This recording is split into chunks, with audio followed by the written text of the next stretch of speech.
real estate market in the river region.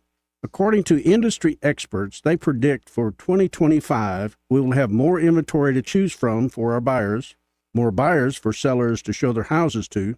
Here are 5 tips for buyers or sellers in 2025. Number 1, sellers need to price their home at fair market value with the help of your realtor. Number 2, buyers need to be pre-qualified by a local lender prior to shopping for a house to save them time.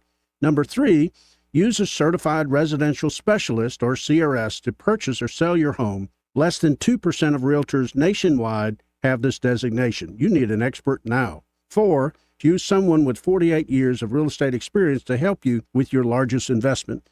Number 5, quit waiting. Now's the time to buy or sell. Call Bo Goodson at 221-2883, the Goodson Group, or 551-0225. For many children, stability is something they have never experienced. At the Alabama Sheriff's Youth Ranches, we offer hope, healing, and a family to children in need. But behind every success story, our house parents are the heart of our ranches. We're looking for compassionate couples to join our mission. We provide housing, medical benefits, a 401k, paid vacation, and the chance to make a lasting difference. The Alabama Sheriff's Youth Ranches. Be the love, be the guidance, be the family they need. Visit alsyr.org. The views and opinions of the following program are solely those of the host and other contributors. These do not necessarily represent those of Liberty Acquisitions 825, Blue Water Broadcasting, its management, staff, or any advertisers.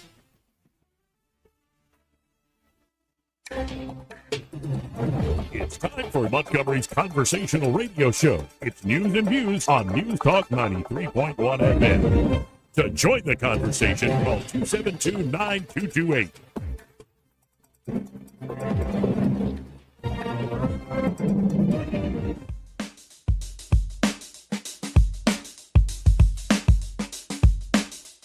This is a Trump country. We live in the Southeast. We drink sweet tea.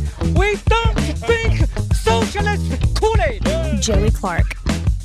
Welcome into the program here on a lovely Monday out of Montgomery, Alabama. I'm your host, Joey Clark. Eddie Bader here in the studio with me. How you doing, Eddie? Pretty good. How you doing, Joey? I'm all right. Turn your camera a little more. So did you watch the Super Bowl last night? Yeah, we checked it out. Supposed to go to a Super Bowl party, but we just kind of feeling under the weather, so we didn't go. Okay. The game was, it was good to see Philly win. I kept waiting for KC to... That was a boring game because, unless you were a Eagles fan. Yeah. Like, the Eagles whooped them. That was a massacre. But you kept waiting, and they had, a time or two. KC had a great play and scored a touchdown. You're like, okay, they never could just get it. They were beat up all over both sides of the ball. And I enjoyed that part. No, I thought we were going to get like an anti-discrimination lawsuit or something out of it. The Eagles massacring the Chiefs? Well, they did manage to spell it right. I heard several spellings of the Eagles throughout the game, and no one misspelled it at all. They even had little children, 3, 4 years old. They knew how to spell it. Unlike the mayor right. of Philadelphia. So, I mean, the biggest takeaways for me is Trump goes up on the Jumbotron, especially during the national anthem. That was a touching moment. And the stadium goes nuts. That was a touching moment. You hear that swell, that drone rising up from the entire Superdome crowd. And then the moment where Taylor Swift was thrown on the Jumbotron, and the boos were palpable. They were. And she even recreated the side-eye meme. Like 3 times. Yeah. I guess I'm getting older. I felt sorry for the girl. Why? Dude, imagine being in a place. And granted, she's can have anything billions. she wants. She's all right. But it's something about that humility of realizing, oh, crap, nobody here likes me.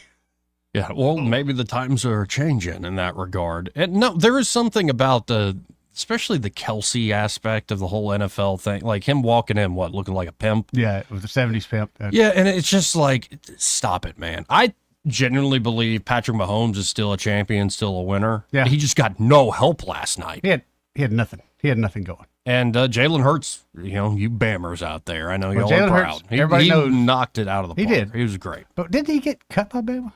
Yeah. I Wait a minute. So. Wait, you telling me a Super Bowl quarterback? It really is an incredible comeback story. He's benched. Oh, dude. And you could think, hey, he just licks his wounds and goes away. And nope. Now he's a Super Bowl winning quarterback. Right. And he was rightfully the MVP of that game. Oh, no doubt. I mean, fantastic showing. And then people did you watch the commercials? And nothing really stuck with me. We had a couple I tried to remember, but I kept waiting for, and I guess I got duped, these big Elon commercials. I never saw nothing. We waited till even after the Super Yeah, Bowl. I didn't see any of that. I kind of felt a little duped by that. No, I found myself sitting there, and maybe it's my age, maybe it's what I'm going through in life.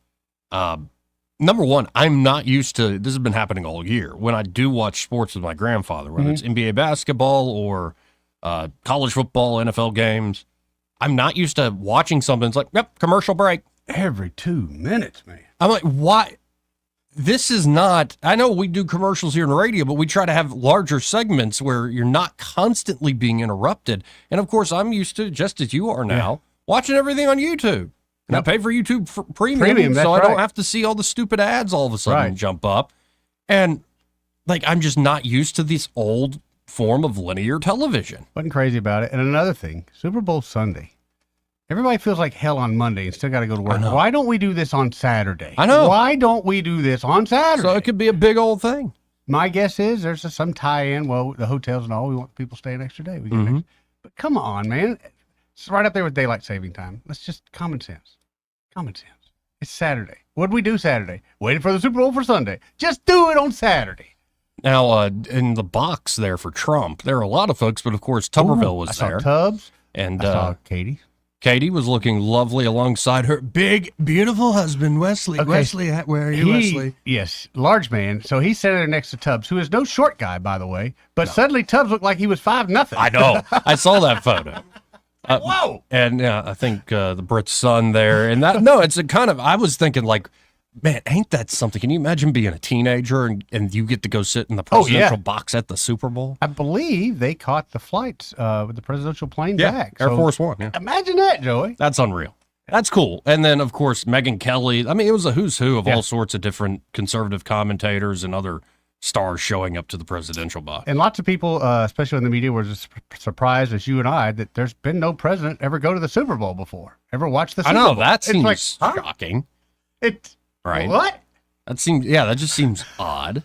I don't know. So to me, it's not like, maybe it's just me, but to me, it's not the big event that it used to. In fact, it's not. I watched earlier in the day America's Game, NFL Films. They did a series, and it was the 2002 into 2003 Tampa Bay Buccaneers. It's the year that they traded to get John Gruden as a head coach. And that year, man, I got the warm and fuzzies all over again like I was 13, 14 years old. I'm like, oh, that was a glorious year. Because we came so close with Dungy in the 2001 season. And to see, like, okay, we brought Gruden on to win the Super Bowl, and they did. And they did it. And I forgot how foul-mouthed he was and, like, how crazy he was behind the scenes. And it's great to see him back on his feet again, John Gruden. Gruden's doing great. And then we tried to watch his pregame of the Super Bowl, and it's like, this is too detailed. It's like unless you are a coach, he goes through every position, every angle of step, matchup. Man. It's crazy. Yeah. I mean, if you want to get into that stuff, he's a great resource. He's the one to do it. But yeah, to me, it's not. It wasn't that big of an event this year for me. Well, I think, and I could be wrong, but I think part of that we age out. I don't watch NFL near as much as I used to, but also the friends that I hang out with. Right. We're not the. We don't watch it. We don't get that involved. We were watching something else, my grandfather and I, and then he's like, "Well, let's put on Fox." I mean, it was like 5:00. Yeah. I'm like, "Okay, yeah, it's about all the stuff's going to start." And we're trying to what's going on Fox, thinking like me and my 88-year-old grandfather watch some football on Super Bowl Sunday, and the first thing I see is Lady Gaga looking like a freaking alien in the middle of Bourbon Street. I skipped 90% of that. I'm like, what am I watching? Every time I would turn it on there because I would think I'd see some behind the scenes footage, New Orleans footage, things like that. It was garbage every single time. I just, I'll wait for kick. No, and there's stuff like, for instance, when big marching bands come out, and I've noticed this, like watching college football, I prefer, if you're going to see a marching band, in person's better. I thought the Harry Connick thing with those bands it was all right. I thought the best performance of the night was Star Spangled Banner. Very unique arrangement. The guy's got chops for days, technical talent for days. I thought it was just brilliantly done. The halftime show, I'm like, I was like, I'm bored. Did you tune over to anything else during the halftime show? Did you stick it up? See, I did. I watched the whole thing, and it wasn't like, I hate this. What is this? It was more like, okay. Yeah. What? Oh, and then all I could do in my head was compare it to Super Bowl halftime shows of the past. Well, the thing is, did you ever get deep into the whole Kendrick and Drake beef thing? No, but I knew of it. So when it but it came Yeah. out. I thought a giggle. That's all it was, a giggle. I was more like, you remember when they used to have good people on halftime shows and Well, no, Prince remains undefeated. Prince, but also. I don't mind marching bands at halftime shows. I don't mind dragging folks out of the stands and do the Dr. Pepper challenge. Keep me interested. That one there, I just wasn't. I mean, there's lots of movements and stuff, but it just wasn't that interesting. No, and ever since they got the new entertainment company to put these on, like I'm thinking back to remember The Weeknd? Yeah, oh And, yeah. and it was awful. And like That's what I mean, it's I'm just- like, I like his music. What is this? Yeah. Like there's something about these new artists that don't translate well to a big stadium show, in my humble opinion. 100%. They should have just gave Jameis Winston the mic and let him walk around the stadium because he was great. This whole week of Super Bowl, Jameis Winston has been the man. And he sat with Bert Kreischer, I think, during the Super Bowl. They did like Oh, a yeah. podcast the whole time, I think. All they did was talk. He rubbed his belly. And Goodness. it was great. To me, Jameis Winston was, honest to God, the MVP of this whole Super Bowl. Yeah, but and when you look at the Chiefs, I think what happened is they just didn't have. You need an offensive line to win football games, and just Mahomes had no time, They just no didn't have time it. at all, Mm-mm. and that's They not fun to watch when it's No. just. You saw that one time he got popped in the mouth? Yeah, Whew. Joey, that didn't look like, and I know he's a quarterback and that happens all the time, but I was like, ooh, all right. that face cartoon Though mouth. I have to admit that Buccaneers Super Bowl in 2002, they won like 49-3 over the Raiders. And as a Bucs fan who Of course, had yeah. lived and died on Sunday with them for 3 years at that point, I'm like, I loved every second of it. And the behind the scenes is Gruden's like, I got him. They got this. He does a pump fake to the outside, then they throw down the seam. It's a sluggo. Yeah. And like right before there's a big interception return for a touchdown, a pick six. John Lynch goes sluggo, and he calls it exactly. out. Like they had gamed it so well, they knew everything that was going to happen with the offense, and that sort of stuff's fun. But you have to be a fan of that team. Yeah. Like if you're an Eagles fan, you've been ride or die with them for years. That's got to be a glorious night Also, last if you're a KC hater, which I have a tendency to be, it was good to see. It was because when they're comparing Mac Mahomes to the greatest, what I consider the greatest quarterback in the world, Peyton Manning to me, actually. But anyway, there's no comparison. But one thing I do love about sports Yeah. in America is for all the talk of like politics and especially this thing, it's like how far we take this whole equality thing. Seriously, I'm being dead serious. I don't mean like equal in the eyes of God. Mhm. I don't mean like the rules of the game should be fair, like equal opportunity, like every NFL team this year had the equal opportunity to win the Super Bowl Oh, yeah. when Well, the season started. But Yeah, then you're yeah. starting to bring up stuff I think of. Where you're like, yeah, but who's got the money? script, Who's got the man. player? Oh, well, now you bring up the whole it's rigged thing. But at I least don't know, but sports, it's I entertain decided it on now. the frickin' field. Yeah. And somebody's a champion and somebody's a loser. If KC had won and it was close, I would have bet it was rigged 1,000%. But at the same time, even though KC got beat the crap, I'm going, did they flip the script? See, now, because we were on. Now you're showing your age. You're right deep in the middle age and you suspect everything. I get it. Yeah, yeah. 272-9228 if you want to talk about the Super Bowl. But honestly, that's all I've got on it. Other than Yeah. maybe I'm getting old too, and I'm like, what is this? I don't know. I'm glad it's something we celebrate. I couldn't believe they did go through the stands. They were talking to people who bought tickets. Yeah. And like everyday Joes I've never like been you to and anything me, like that. Yeah. $15,000 for the ticket each. Mm-mm. The cheapest I think I saw one guy they talked to, he paid like $5,000. Yeah. But several people, just everyday Joes, blue collar Joes, $15,000. Honestly, like the last big game I went to was 2 years ago. That the last Saban Iron Bowl, Yeah. where they won the last second, even though Auburn lost. Great like game, this was though. an amazing game. Yeah.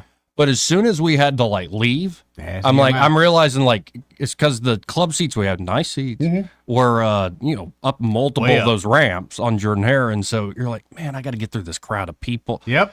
Yeah, I'd much rather if I'm going to watch anything, stay at home. Okay, you're getting that age. That's where I'm at. Yeah, The last big concert I remember going was Stones in Atlanta, and I'm glad we went and seen them. But we were so high up and so steep in those seats. Coming down was a challenge, Mhm. and Eddie had been drinking, and I was like, you know what?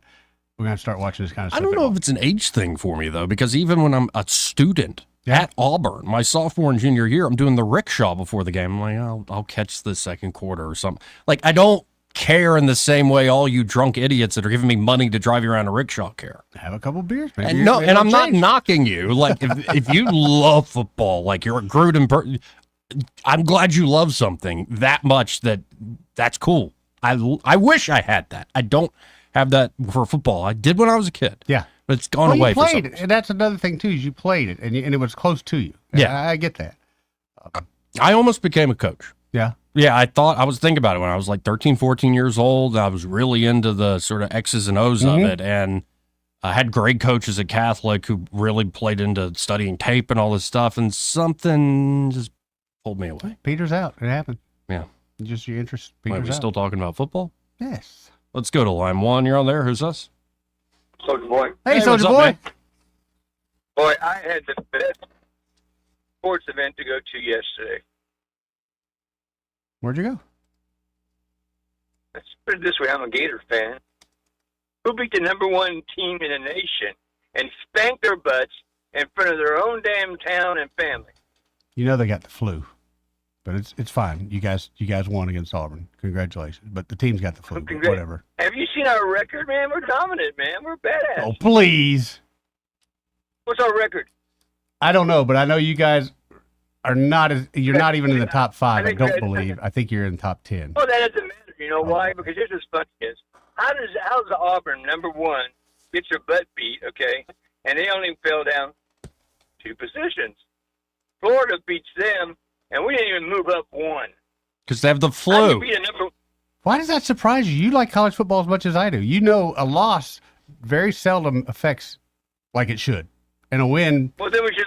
All right. Well, and a I win start losing all my games. pretty much until the last 5 or 6. Yeah, if I'm number 1, let's start losing, boys. Or you just pick a It weak ain't gonna schedule. matter. Oh, you can't. Let's put it this way. Congratulations. You can't have a weak. Thank you. You can't have a weak schedule, okay? You don't even want to know what the tickets cost me. I don't want to talk about it. But here's the thing about it is, Yeah, if they were triple digits, put it that way, okay? Mhm. basketball. That's good. That's good. Yeah. But here's the thing about it is, SEC used to be known about football. Evidently, not this year during the bowl No, games and stuff like that. They got their ass whooped. not everywhere. at all. man. NIL has brought some parity. Yeah. Yep. The basketball, I mean, you're looking at, I can't wait I'm trying to get tickets to the Alabama-Auburn game. That's going to be awesome, man. I wonder how much tickets are. Because they're in the top 5 also, too. Yep. That's going to be a great game. So, oh, you ain't lying. It's going to have, and here's the thing about it is in the SEC now in basketball, there's no wimps. No wimps. There's no beat downs. Remember, Kentucky used to be the only team that could represent the SEC. Yep. Well, not anymore. Oh no, it's Not competitive, anymore. and it's a good thing. I remember when I was at Auburn, like you had to pay people to go to basketball games in the old arena. Yeah. Oh, yeah. Nobody went to go. Nobody wanted to go. Yeah. And you Now, get great floor seats kids- for nothing. And those kids were camping out 4 days in advance for this one. Oh yeah, and the new arena's amazing. Yeah, Auburn's got it going on. Bruce Pearl in particular has got it going on. I Let me wish. tell you something. They were so smart extending his contract. Oh yeah, No doubt. And no, I really wish I'm sure Auburn, you're talking and Auburn. I knew it was never in the cards. I knew it was never possible, but I'm like, can't y'all pull the sticks out of your butts and, you know, Yeah. your board of directors or whatever, and hire got the Coach money. Prime, You got the money. hire Deion Sanders, Bruce Pearl and Deion Sanders on campus. Oh my God, that'd be Oh. unstoppable. It would have been awesome. It would have That'd been been immediate. unstoppable. I think it would have been a recruiting Yeah. masterstroke. But no, we can't do that. Bruce Let's go with Pearl, the same yeah. old guys worked his way through the system for years. But see, I gave Auburn a lot of props on that. When Bruce Pearl got in trouble with those so-called questionable recruiting techniques and styles, Right. and he got in trouble. Remember? Okay. Yep. Nobody would touch him with a 20-foot kryptonite pole. Okay. Right. But now the contract was a year out. Man, there was teams hinting left and right at him. And I was going to say, are you going to stay at Auburn or not? And see, the thing is, you know what he said the number one thing was? Not just the money. He says he loves the environment and the area and the weather. He just says, I just love Auburn, he said. No, it's Yeah. a beautiful. I miss living there. Well, he says, some people just think that it's not the choice of where you want to end up at. He says, but I don't have any problems. And let me tell you something. Even with that, you give him that a pay raise, Mhm. you're still underpaying that man. Because there are people coming there to play just for him. He's a great mastermind, man. Oh yeah. So did you? You didn't watch any of the Super Bowl, any of the festivities? Yeah, I watched a little bit. Worst thing was God, I got a good thing. It was good news in the whole damn Super Bowl. You know what that was? What's that? I got 2.5 loads of laundry done during Kendrick Lamar's halftime show. I got ticket prices for you for the Alabama Auburn. Cheapest ones I can find you are $289. That's row 47. Woo. Some really decent ones Where's are going that to cost picture? you about $673. It's a lot of money for a basketball game. Yeah, and then not courtside either. It's just good seats. Courtside. Oh man! Like I try if I spend money on something like that, it's a thing you have and you use and you like. Yes, I can go like- put my hands on it like- whenever I want to. Like one night. Well, I'm It's tough. a Gator grad. Put it this way, I'm a Gator grad, and had they not been ranked in the top 25, I wouldn't have gone. Oh right. You're in the top 5 against the number 1 team in their backyard, man. That's where you want it. Man, the energy on there. I mean, you could have charged. Tesla could have just charged that building up. Let me tell you, because there was energy there. Yeah. Wild. Those Well- kids get buck wild. Well, I appreciate the call, man. All right, man. See you, Soldier Boy. 272-9228 if you want to join the show like Soldier Boy just did. 334-272-9228. Now, it is a very Monday feel today. It is, man. Yeah. I had Like, strawberry. even the news has not been the same drinking out of the fire hose as it has been. Oh, but what about the penny? There's a lot of stuff last Oh, night. yeah, right. He's got, like, we're not going to produce the penny anymore. The U.S. Mint said in 2024, each penny cost 3.69 cents to make the 19th straight year, and its production costs more than its value. Well, if it costs more, like, costs 3 cents to make 1 cent physically, yeah, why are we Right. even doing it? But And when's the last time you used a penny? I use pennies all the time, man. You do? I have to, because if not, I get 4 of them back. You gotta have that penny ready to go, or you fix to get 4 more of them whenever you're getting change back. But I've when they just gone say full digital, so. not that nice. When they say that it costs that much to make a penny, What, you want me to keep cash in my sock? no, that's where you keep your change. Sorry. No wonder you got that limp. If they say they got, it costs 3 cents, 4 cents to make a penny, it's first off, it's the government. All right, so let's start at some cost. Really, what's it cost? If it does truly cost more than it is, then that's fine. We get rid of it. But we can't just get rid of it. We got to have a bit of a plan. That's going to cause the government to stop and think, and that's going to screw everything up. Yeah. I'm just, that is a cool thing. That's very cool. I think so. Like, I don't use pennies. Mm-mm. Honestly, and you remember the whole change shortage thing? Hmm. Come on. Scam. And if folks are like, well, they've got you controlled by the yeah, I know. Like, we're heading to a world where it's all going to be digital payments. We are. And the question is, what kind of digital payments? Because, I mean, you can still do cash some places. Yeah, but it's less. It is less. Literally, I see it, it ticks me off, but it is less. Though, honestly, I think I feel more secure in my money if I don't have a bunch of cash on me. I just have a digital payment that nobody else can really use except me. I get that. However, there are things that I like to purchase with cash for several reasons. For one, cash is a great motivator. Mhm. You want $1,000 for that water. I got $800. Oh, fair. Yeah. No. I mean, things like that. Yeah, Also- you're turning into the million dollar man. Everybody's got a price. Well, I mean, also there are times I think, again, just cash is king to me. And maybe it's just my world, but cash is king. I do agree with you, though. Like when we go overseas, I don't like carrying a lot of cash, so we'll usually the debit thing. But they start picking you apart or picking your pockets on ATM charges. Oh, sure. So, yeah. you're like, all right, well, I'll risk it and I'll carry a couple $100. In your sock? No, worse than that. Where? It's sweaty money, Joey. Oh, gross. That's gross, man. Hey, this part of the program brought to you by Montgomery Men's Health, and they're at Montgomery Men's Health. They're ready to help you out, especially if you've been feeling run down, tired all the live long day, physically and mentally. Mm-hmm. Like, you just can't get up and go like you used to. You're falling asleep right after lunch, seeing unwanted weight gain, loss of muscle mass, and it's not like your activity levels have gone down. Maybe you're still going to the gym. Maybe you're not even eating more. It's like I'm eating what I've always eaten. Right. But you're Your body's still changing, though. and you're never in the mood. Mm. And it's not like I mean, it's not like you have problems with a wife or girlfriend. Right. Like, you'd still really like her. Mhm. You would think abstractly, I want to do that with her, but just the moment never strikes. Right. No matter how much you slide the match against the side of Just don't strike. Right. It just don't strike. So if you're feeling all these together, very well could be you're suffering from low testosterone. And the providers there at Montgomery Men's Health will conduct a testosterone-focused lab workup plus a consultation for only $99. Really, it's pretty simple, folks. A quick blood draw, answer a questionnaire, talk to the doctor for a second.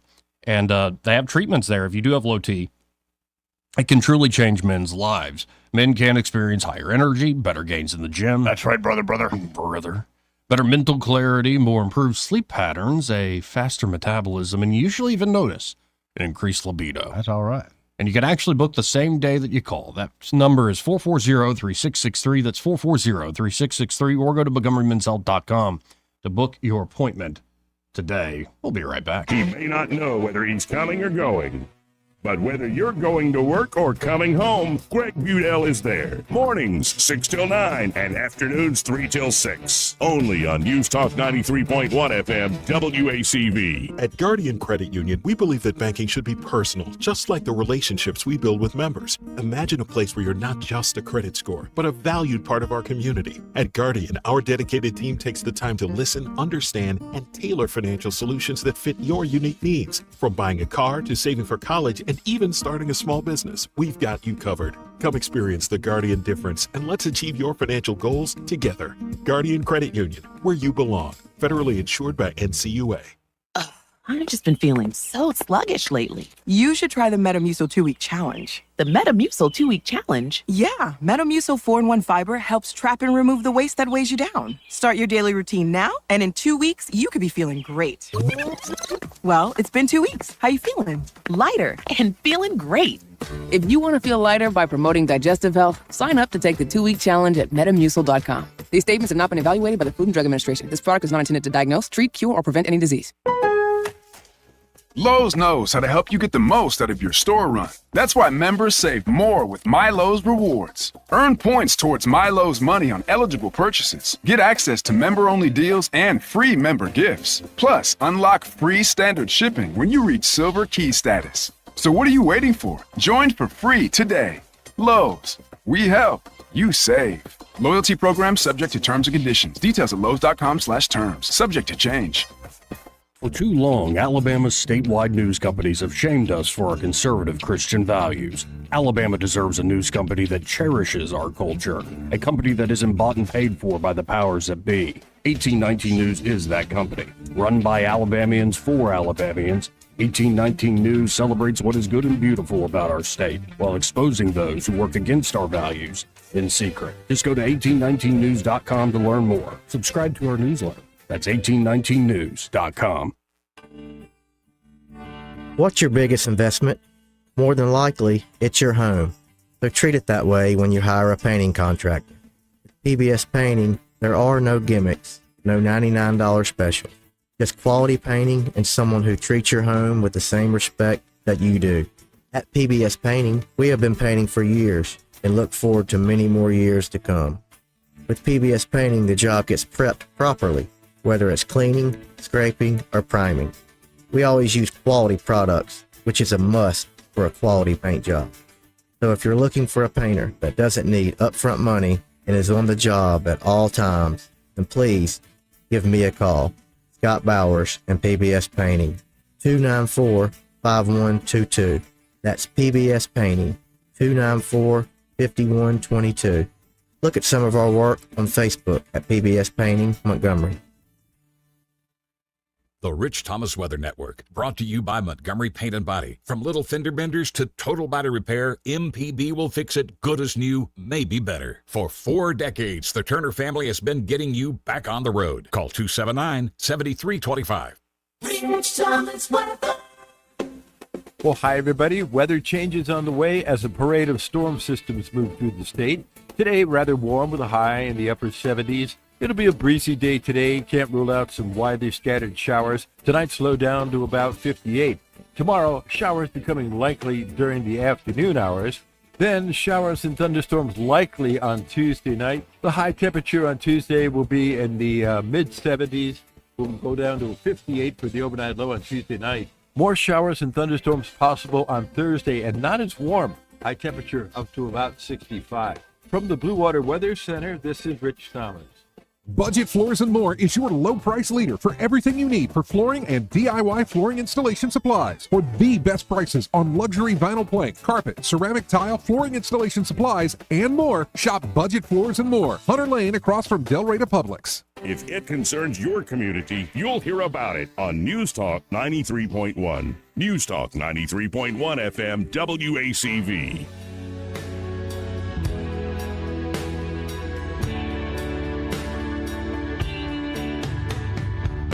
Joey Clark. Welcome back. Now, Eddie, do you remember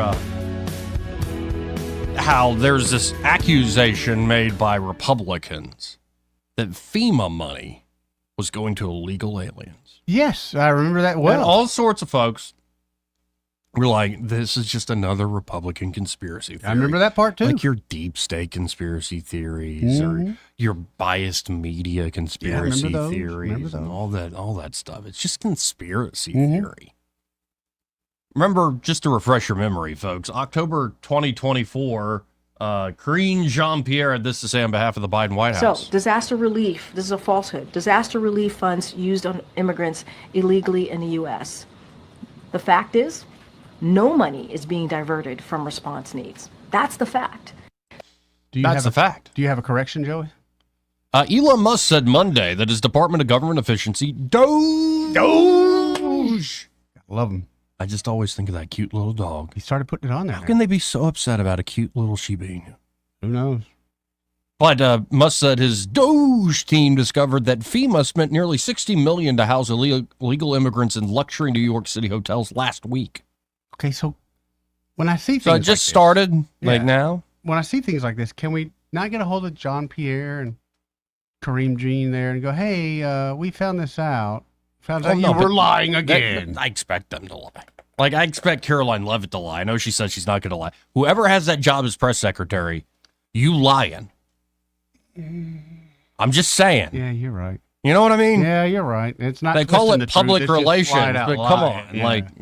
Yeah, you're right. Either maybe the skill is you never lie directly. You only lie by omission. Like you don't talk about certain things. That's better than directly lying, right? For whatever reason, it makes me feel better. In response, acting FEMA director Cameron Hamilton said the payments had been suspended and the employees who authorized them would be disciplined.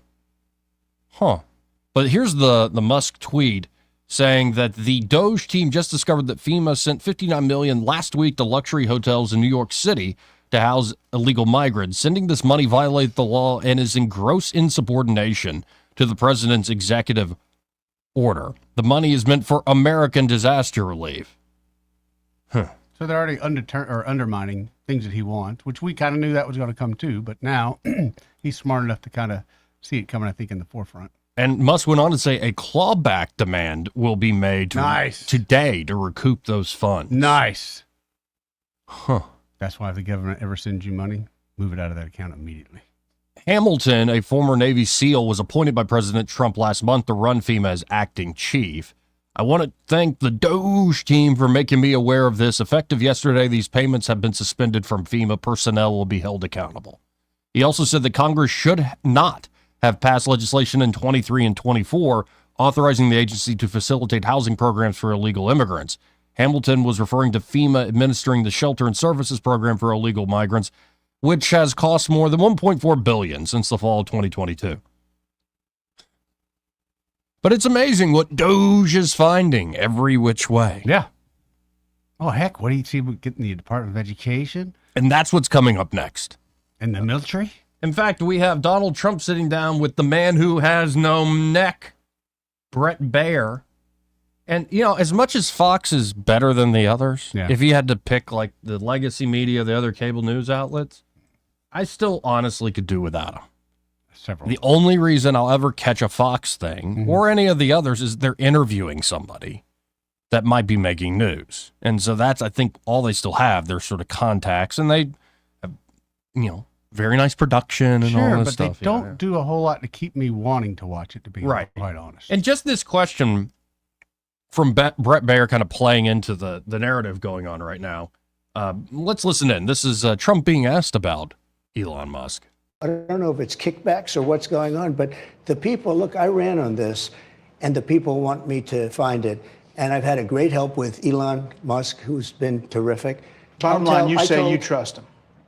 Trust Elon? Oh, he's not gaining anything. In fact, I wonder how he can devote the time to it. He's so into it. But I told him to do that. Then I'm going to tell him very soon, like maybe in 24 hours, to go check the Department of Education. He's going to find the same thing. Then I'm going to go to the military. Let's check the military. We're going to find billions, hundreds of billions of dollars of fraud and abuse. And, you know, the people elected me on that. They did. They sure did. We did. We expect it. And so the Department of Education, I think, actually gets done very quick. I think Elon already said, nah, it's over. Like, it's done. Yeah, like, it's no more. Like, I think Elon's sort of peacocking out there on X doing that. Don't have an issue with that at all. But I think the DOD is where a lot of stuff lies. Well, a lot of stuff is there at the DOD. Passed an audit, period. Right. And you remember that old clip? It's a great clip where Jon Stewart is talking to like a deputy from the DOD. Oh, yes. And she tries to condescend to him. Yes. Here, let's refresh people's memory of that. Because even Jon Stewart, like just being a common sense guy, is like, wait, what are you talking about here? Like, let's listen into this. There is a lot of waste, fraud, and abuse within a system. Audits and waste, fraud, and abuse are not the same thing. So let's clear that up. God, it's just the tone of voice. Audits and not the same thing. Sure. So an audit is exactly what you just described, which is, do I know what was delivered to which place? Right. The ability to pass an audit or the fact that the DOD has not passed an audit is not suggestive of waste, fraud, and abuse. That is completely false, right? Wait, but not suggestive. Not at all. Like, she might be able to say it's not evidence of it, but it's certainly suggestive Incredibly of it. suggestive, Joey. Incredibly suggestive. Yeah. Stewart pushes back, of course. So what is now is a question of, it's suggestive that we don't have an accurate inventory that we can pull up of what we have where. That is not the same as saying we can't do that because waste, fraud, and abuse has occurred. So in my world, that's waste. How is that waste? If I give you $1 billion and you can't tell me what happened to it, that to me is wasteful. That means you are not responsible. But if you can't tell me where it went, then what am I supposed to think? And when there has been reporting, I mean, this is not, look, I'm not saying this is on you and that you caused this, but I think it's a tough argument to I'm pretty make sure that. I didn't cause it. Why is she so defensive in this? Like, because she knows she's in the wrong. Yeah.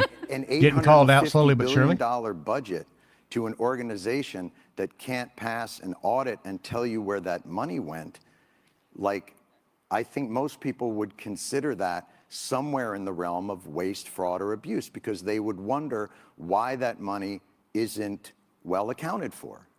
And especially when they see food insecurity on military bases, and they see... You want to talk about that? Because that's a good... we should be talking... I mean, Well, I'm it's trying to all- understand is- where you're trying to go, other than the dollars, which really bother you. No, it's like, hey, we give you, not we give you, you take. Thank you. You steal, excuse me, pardon me, legally. You steal it legally. You take the money from us and you go spend it on things you can't even say. What the hell? You might as well set it on fire. Break it down to a child. If I were your parent and I said, Joey, here's $10, your allowance, go help yourself. And at the end of the weekend, hey, Joey, what did you do with the $10? Well, I really don't remember. I had a good time, though. But more than likely, you wasted it. And you know the next step we're going to get to?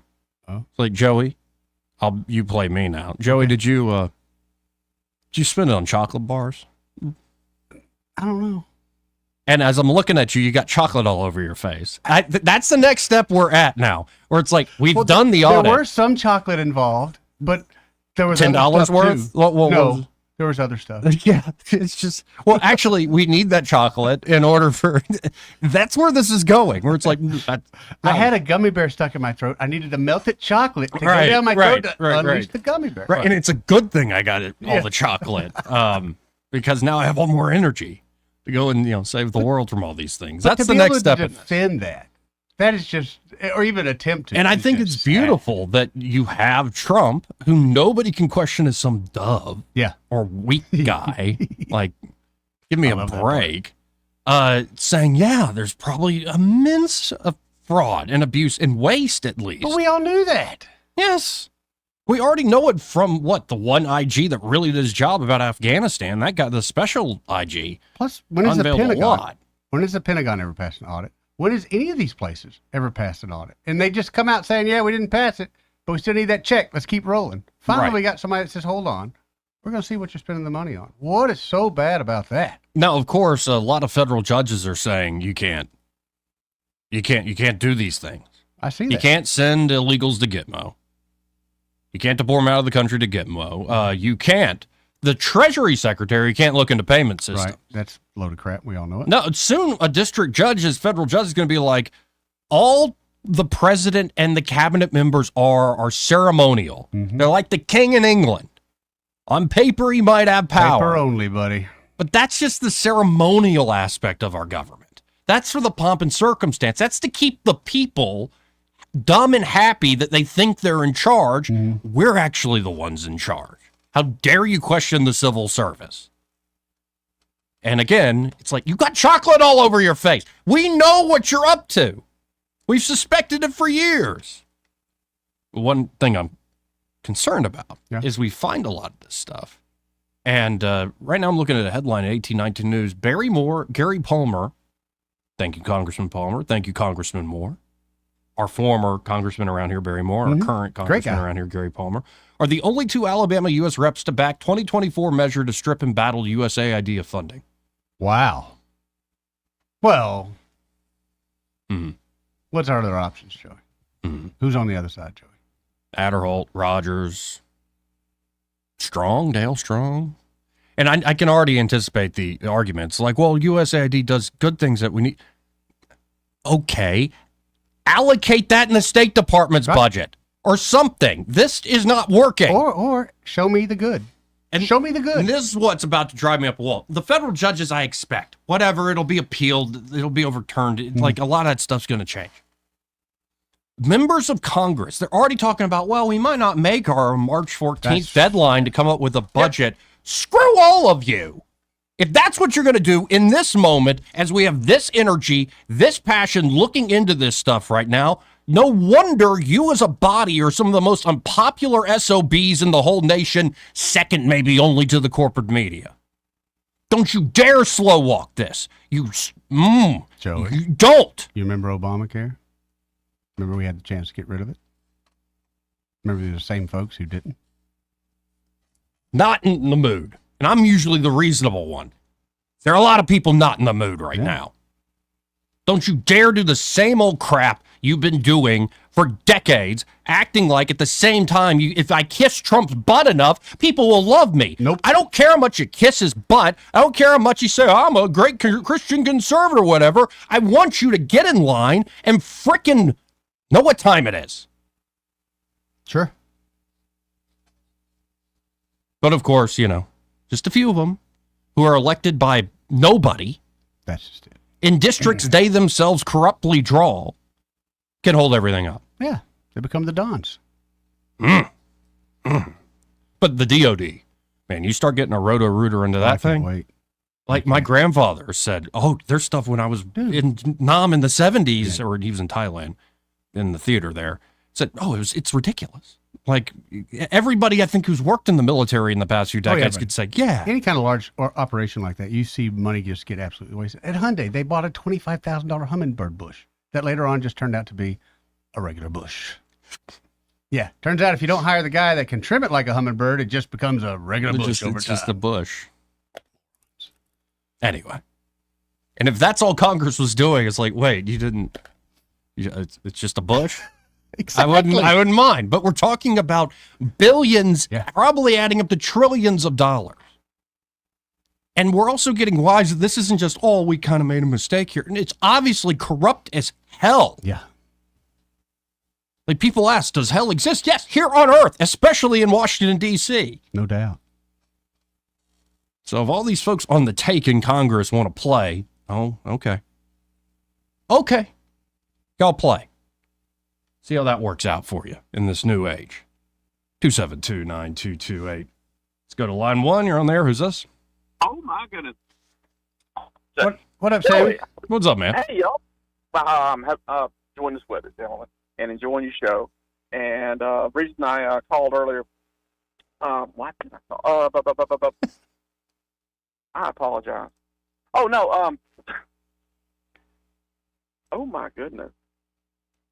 On the Department of Education, on the DOD, and okay. All right, I'm back, brother. I'm sorry. I'm still. I'm a lot better than I was, but I got bored. I'll have a moment. What I was going to go on about 6, 8, maybe I don't think it was a year ago, but when the former administration, Biden administration, got caught red-handed siphoning funds from all departments, from the VA. Remember that, the VA, Yep. and they were wanting so much that somebody had to speak up and stop it. But they were imagine the pressure. But I'm saying you're going to find in all departments they were siphoning money, trying to finance this importing of the immigrants, and it's just going to get worse. Is my prediction on that. But that's what I was passionate about and wanted to sound off. And, oh yeah, I just think forever people like Republicans will never cut the DOD. No. We need to. Everything is on the table, On especially the stuff table. that doesn't even need to go out the door. Right. This is such a special time, and I'm so glad. Like I mentioned a while back, I really wish Rush Limbaugh. I know it sounds hokey. Yeah. I wish he'd lived to see it. I know he got this party started, this more aggressive conservatism thing Yes, going. sir. Oh, I can remember back. I'm trying to know what I believe I can't remember what year that we had the presidency, we had the House, we had everything, and Rush was a big part of that, and nothing changed. And everybody was wondering, what? We got the contract with America at one point, great, but just how little. Nothing changed. Anyway, I'll tell you what.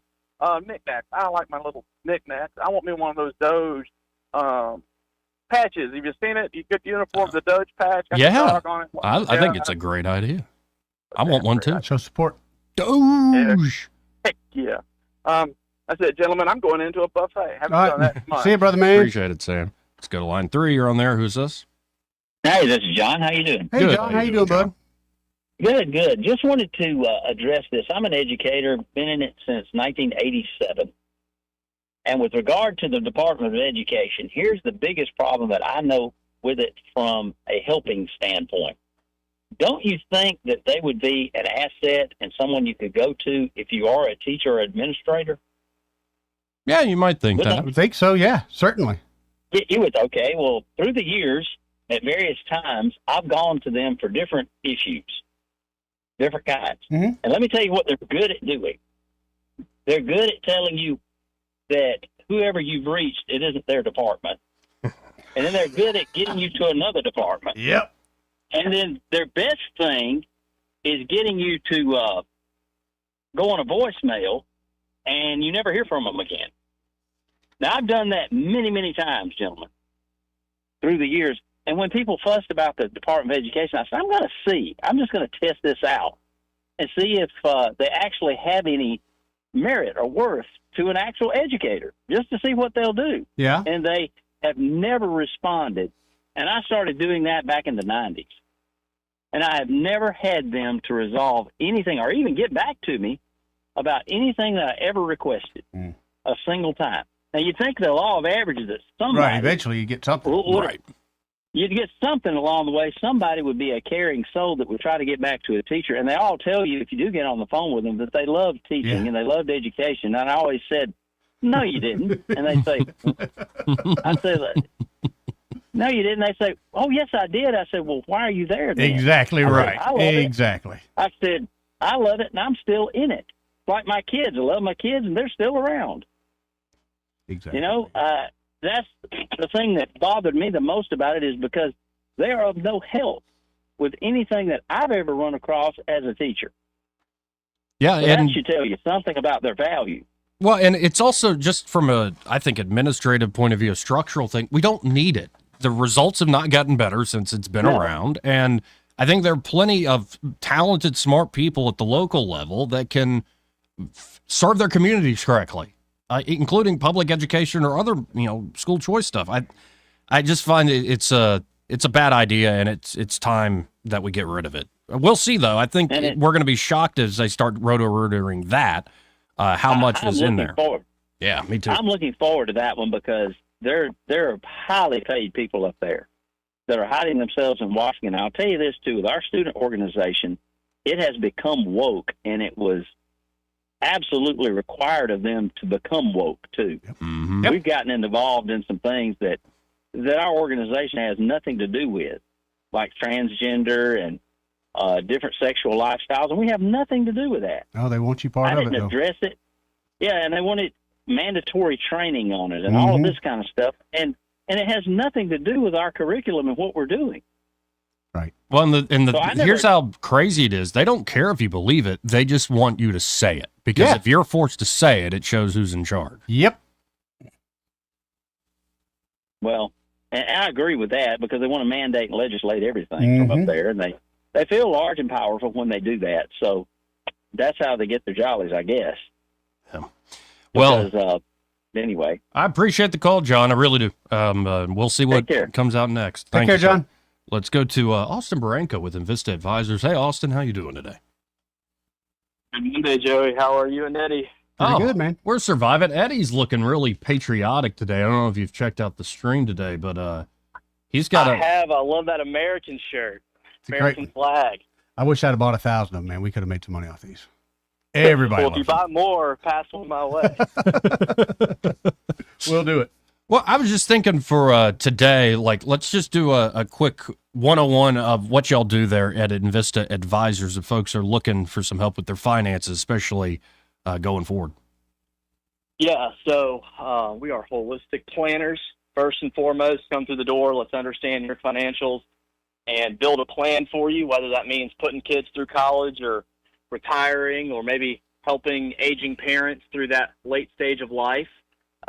Whatever your situation is, come see us and we will put a detailed financial plan together. And then from that point forward, we will make investment recommendations that are suitable for where you are in life. And we will keep you on a roadmap towards success, whatever your plans are. And then if you're not looking for individual investment advice or planning services, but you maybe own a business and you want to retain talent, we do help build 401k plans and other retirement plans, SEPs, Simples, IRAs, things like these to retain top talent at your company. And then if you are interested in buying or selling companies, we do have a whole consulting arm of our company that will do evaluation on your business. Or if you're looking to buy, we will go out and vet certain businesses that you're interested in and acquiring, and then we'll help negotiate on your behalf. So we have a wide variety of things that we offer at our firm, all of them pertaining in some way, shape, or form to finance. And so if you're in need of those services, please give us a call, and we'd be happy to sit down with you and come up with a game plan. And folks, it really does just start with a conversation. 387-0094 is that number. And when you call them up at 387-0094 there at Avista, be sure to say, hey, I heard Austin Baranko on with that Joey Clark guy. I just want to see what y'all can do for me. Awesome. Well, thank you, and you and Eddie have a great day, Joey. You too, Austin. See you, bro. Always great having Austin on. Again, that's Austin Baranko with Invista Advisors. The opinions voiced in this material are for general information only and are not intended to provide specific advice or recommendations for any individual. All performance referenced is historical and is no guarantee of future results. All indices are unmanaged and may not be invested into directly. The opinions expressed in this material do not necessarily reflect the views of LPL Financial.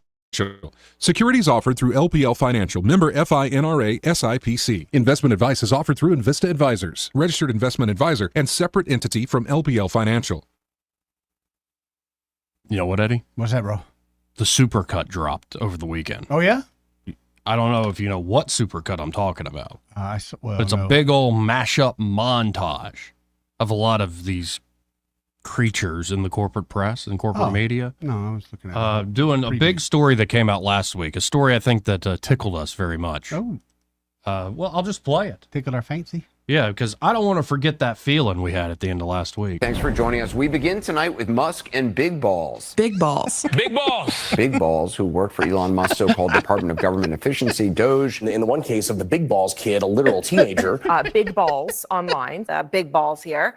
that he was talking about. A 19-year-old that goes by the username Big Balls. So that would be one way that we could refer to him. Young computer whizzes, the aforementioned big balls. Because who among us doesn't feel better about big balls in charge of American air traffic control? The condescension as they're beclowning themselves. Oh, it's quite something to behold. Yes. We'll be right back. Second hour coming up.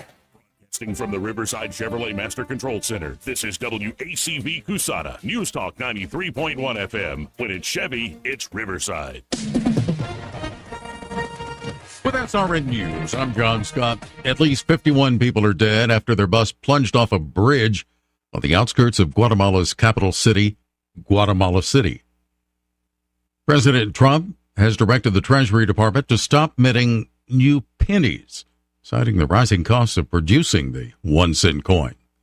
Ohio Governor Mike DeWine has nominated former Ohio State Buckeyes football coach Jim Tressel to be that state's next lieutenant governor. The Philadelphia Eagles' ferocious defense denied Patrick Mahomes, Travis Kelce, and the Kansas City Chiefs a Super Bowl three-peat on Sunday. It wasn't even close. The Eagles routed the Chiefs 40-22 to win Super Bowl 59. Stocks higher, the Dow rising 135 points, the Nasdaq up 224. This is SRN News. Hey, it's Mike Gallagher here. You know, I've been thinking, why does it feel like losing weight is harder than ever before? With mixed messages, fad diets, quick fix solutions, many are left feeling stuck and exhausted trying to fight a battle they can't seem to win. If you felt this way, know that you're not alone. I used to be that way too. But let me tell you, it's not your fault. Your body's working against you. The longer you wait, the harder it gets. I called PhD Weight Loss and Nutrition 3 years ago. I lost 53 pounds, and I've kept it off. I feel great, and I love telling the world about PhD Weight Loss. If you're ready to make a change, make the phone call that can change your life the way it changed mine. 864-644-1900. That's 864-644-1900 to schedule your consultation. The first 11 callers who mention healthy will get 2 free weeks added to their weight loss package. Don't wait. Hit your 2025 weight loss goals now. Call 864-644-1900. Mention healthy for your bonus weeks or go to myphdweightloss.com. That's myphdweightloss.com. Rich Thomas Weather, a service of Wiley Sanders Truck Lines, where over-the-road dump truck drivers are needed right now. Home twice a week and every weekend. Must leave early on Sunday with Blue Cross Blue Shield. Call them now at 855-777-9785. Well, hi, everybody. Weather changes on the way as a parade of storm systems move through the state. Today, rather warm with a high in the upper 70s. It'll be a breezy day today. Can't rule out some widely scattered showers. Tonight, slow down to about 58. Tomorrow, showers becoming likely during the afternoon hours. Then showers and thunderstorms likely on Tuesday night. The high temperature on Tuesday will be in the mid-70s. We'll go down to 58 for the overnight low on Tuesday night. More showers and thunderstorms possible on Thursday and not as warm. High temperature up to about 65. From the Blue Water Weather Center, this is Rich Thomas. You can make your ASE loan payment from your phone, anytime, anywhere. It's quick and easy. YourASECreditUnion.com. Federally insured by NCUA. Equal Opportunity Lender.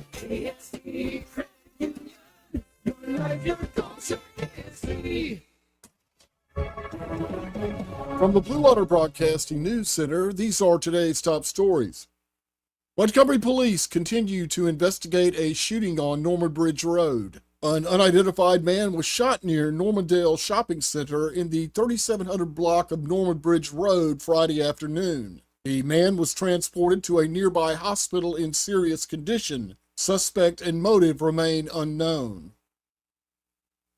Southeastern Grocers has announced new ownership for many of its Winn-Dixie stores. A group of investors, including supply chain partner C&S Wholesale Grocers and private investors, are buying 170 stores back from Aldi. The purchase involves Winn-Dixie stores in the Deep South states, including Alabama. It is not yet known exactly which stores are involved in the purchase. A man has been charged with 14 counts of theft for stealing from the Millbrook Walmart on multiple occasions. 37-year-old Joshua Williams was arrested by Millbrook police after warrants were signed by Walmart loss prevention workers. The thefts occurred over the past 2 months as Johnson was observed failing to pay for unscanned items. From the Blue Water Broadcasting News Center, I'm Sky Mosley. This hour of news and views is brought to you by our good friends at Alabama Home Mortgage. Alabama Home Mortgage, 567-4223. Visit them on the web at myalabamahomemortgage.com. NMLS number 1586368.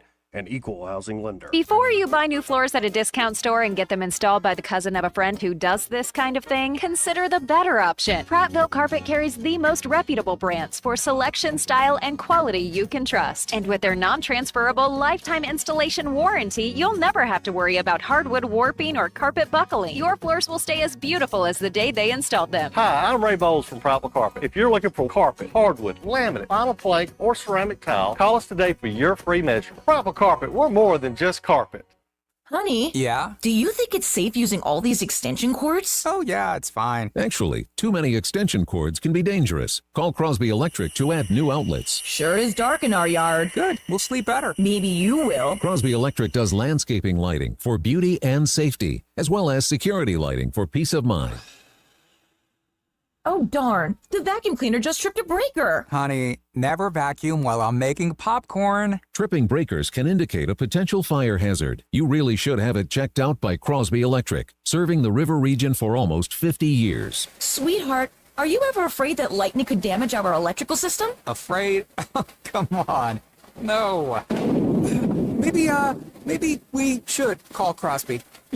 Just give him a call. Whole house surge protection can protect you and your possessions. For an assessment and for all your electrical needs, call Crosby Electric 272-2085 or visit us at crosbyelectric.com. The views and opinions of the following program are solely those of the host and other contributors. These do not necessarily represent those of Liberty Acquisitions 825, Blue Water Broadcasting, its management, staff, or any advertisers.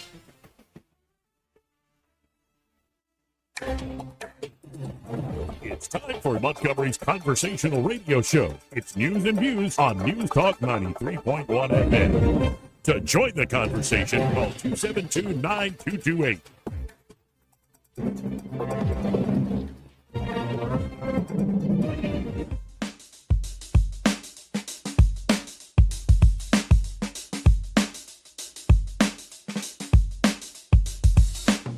Joey Clark.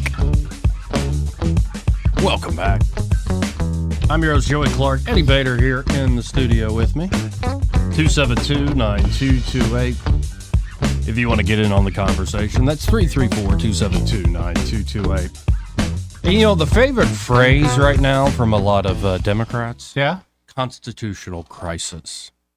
Weren't we screaming that not too long ago ourselves? Yeah, and the more I'm looking at it, I'm like, I think we've been in a constitutional crisis for decades. Thank you. And here's where I'm coming from. I actually view the Constitution as a brilliant document because it is flexible. I think there's some people that want to enshrine it and say it was like, it's like the word of God and you can't ever change it or reinterpret it. I'm like, yeah, but have you met human beings? Right. Obviously things change. People reinterpret things. And the brilliance of that founding generation is they foresaw that. Now, part of what they foresaw and why they added the amendment process is big things you never saw coming would change. You need a new amendment. It'll come with time. Yeah. But when's the last time we've actually used the amendment process to actually do much anything? Sorry for the two actuallys, but actually it's true. Here in Alabama, they try, but nationally, no, I don't. And I think with good reason. I think if they tried, they would lose. To ban alcohol sales, they had to get a constitutional amendment, right? Yes. And now they ban all sorts of things. With no constitutional amendment. Yeah. With just three guys because and a signature. Some justices in the 30s were like, yeah, you can regulate everything. Because it's commerce, right? Even if you're not selling it, even if it's not leaving your property, that's still affecting the price of things. It's so crazy. The idea to regulate it was not to slow it down, but that's exactly what they've done. Right. Just to a crawl. Well, and what is it? Marbury v. Madison, like the judicial review. The Justice Marshall, I think, sees pretty early on. It's like, well, couldn't have gone some other way? And so here's my point. I think it's not just the amendment process, but the founders really did want the judiciary, the Congress, yeah, and the executive branch Let them fight.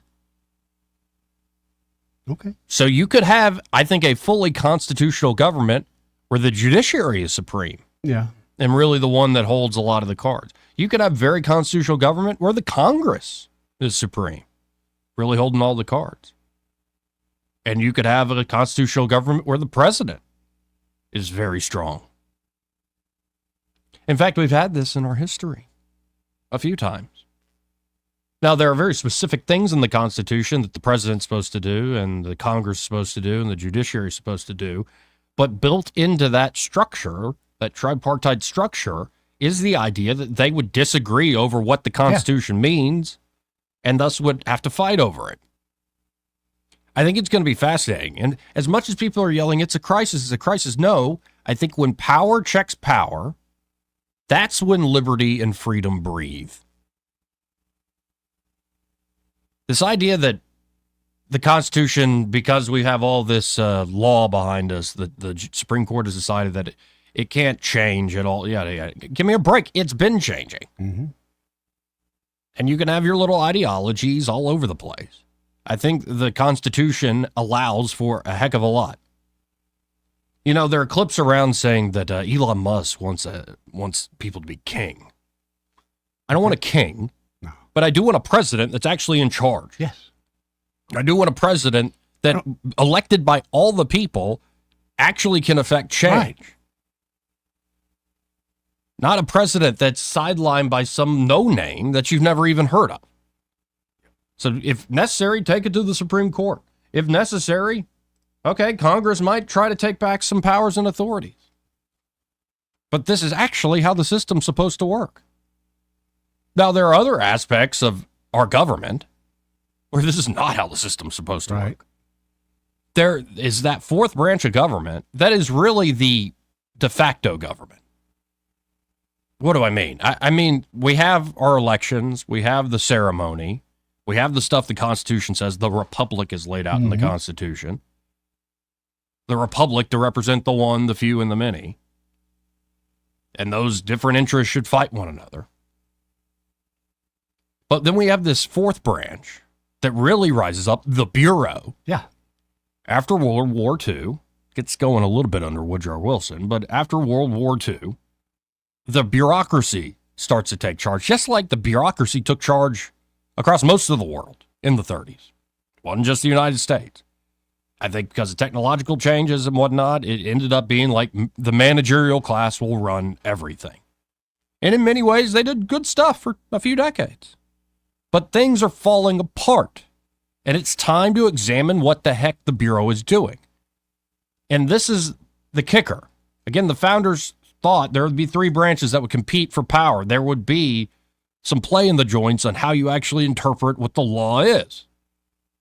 And that's fine. But when you have a fourth branch, the Bureau, that is not really accountable to Congress. Go ask your senators or your congressmen how much they were able to get out of USAID when they ask questions. We talked about it many times on this show. When you see these committee hearings and it's some career bureaucrat, say at the State Department, and then there are sitting members, say, of the United States Senate, and the whole power dynamic. Who's actually in charge there? I always thought it was the one we elected. Nope. I learned that the hard way. Y'all come and go. Yep. Y'all just come and go. And so the battle here is to get rid or pare down, make the Bureau accountable, the administrative state accountable to the actual republic and Constitution. The shadow government that has existed too long.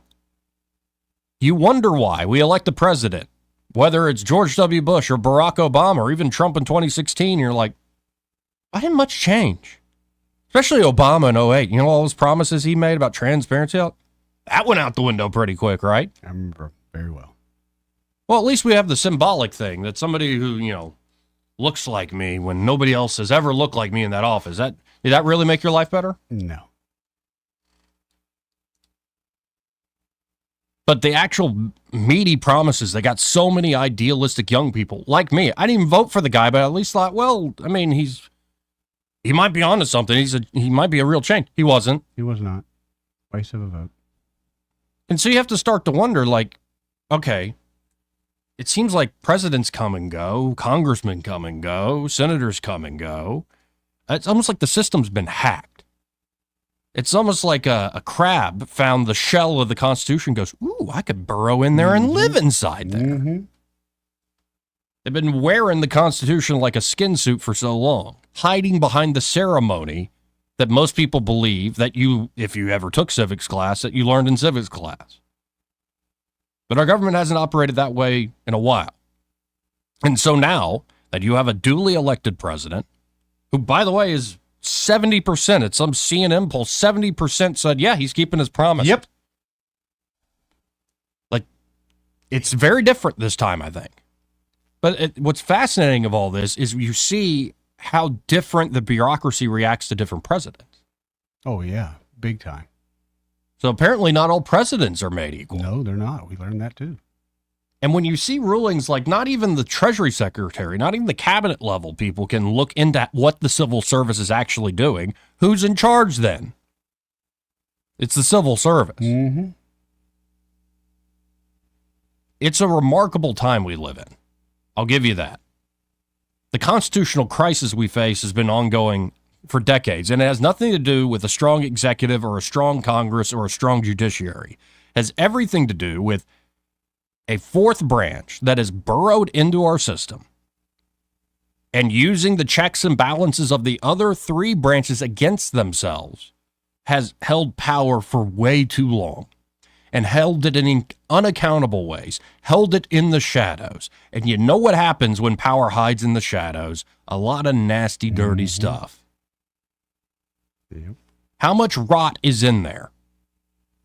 When the Pentagon can't account for billions, if not trillions of dollars, how much rot is in there? You're right, Eddie. You've made the point many times. We're in the wrong business. Well, with that, it's okay. You got away with it one time. Okay, say you got away with it 20 years ago, and you realize, holy crap, they never check. So you just keep doing it. And like anybody that has basically a blank checkbook, you just keep writing bigger checks till you get caught. Right. And I love that Elon Musk and like 6 wizards Big that balls. he has, especially Mr. Big Balls, that's what they're screaming about right now. That's so funny. 7 people.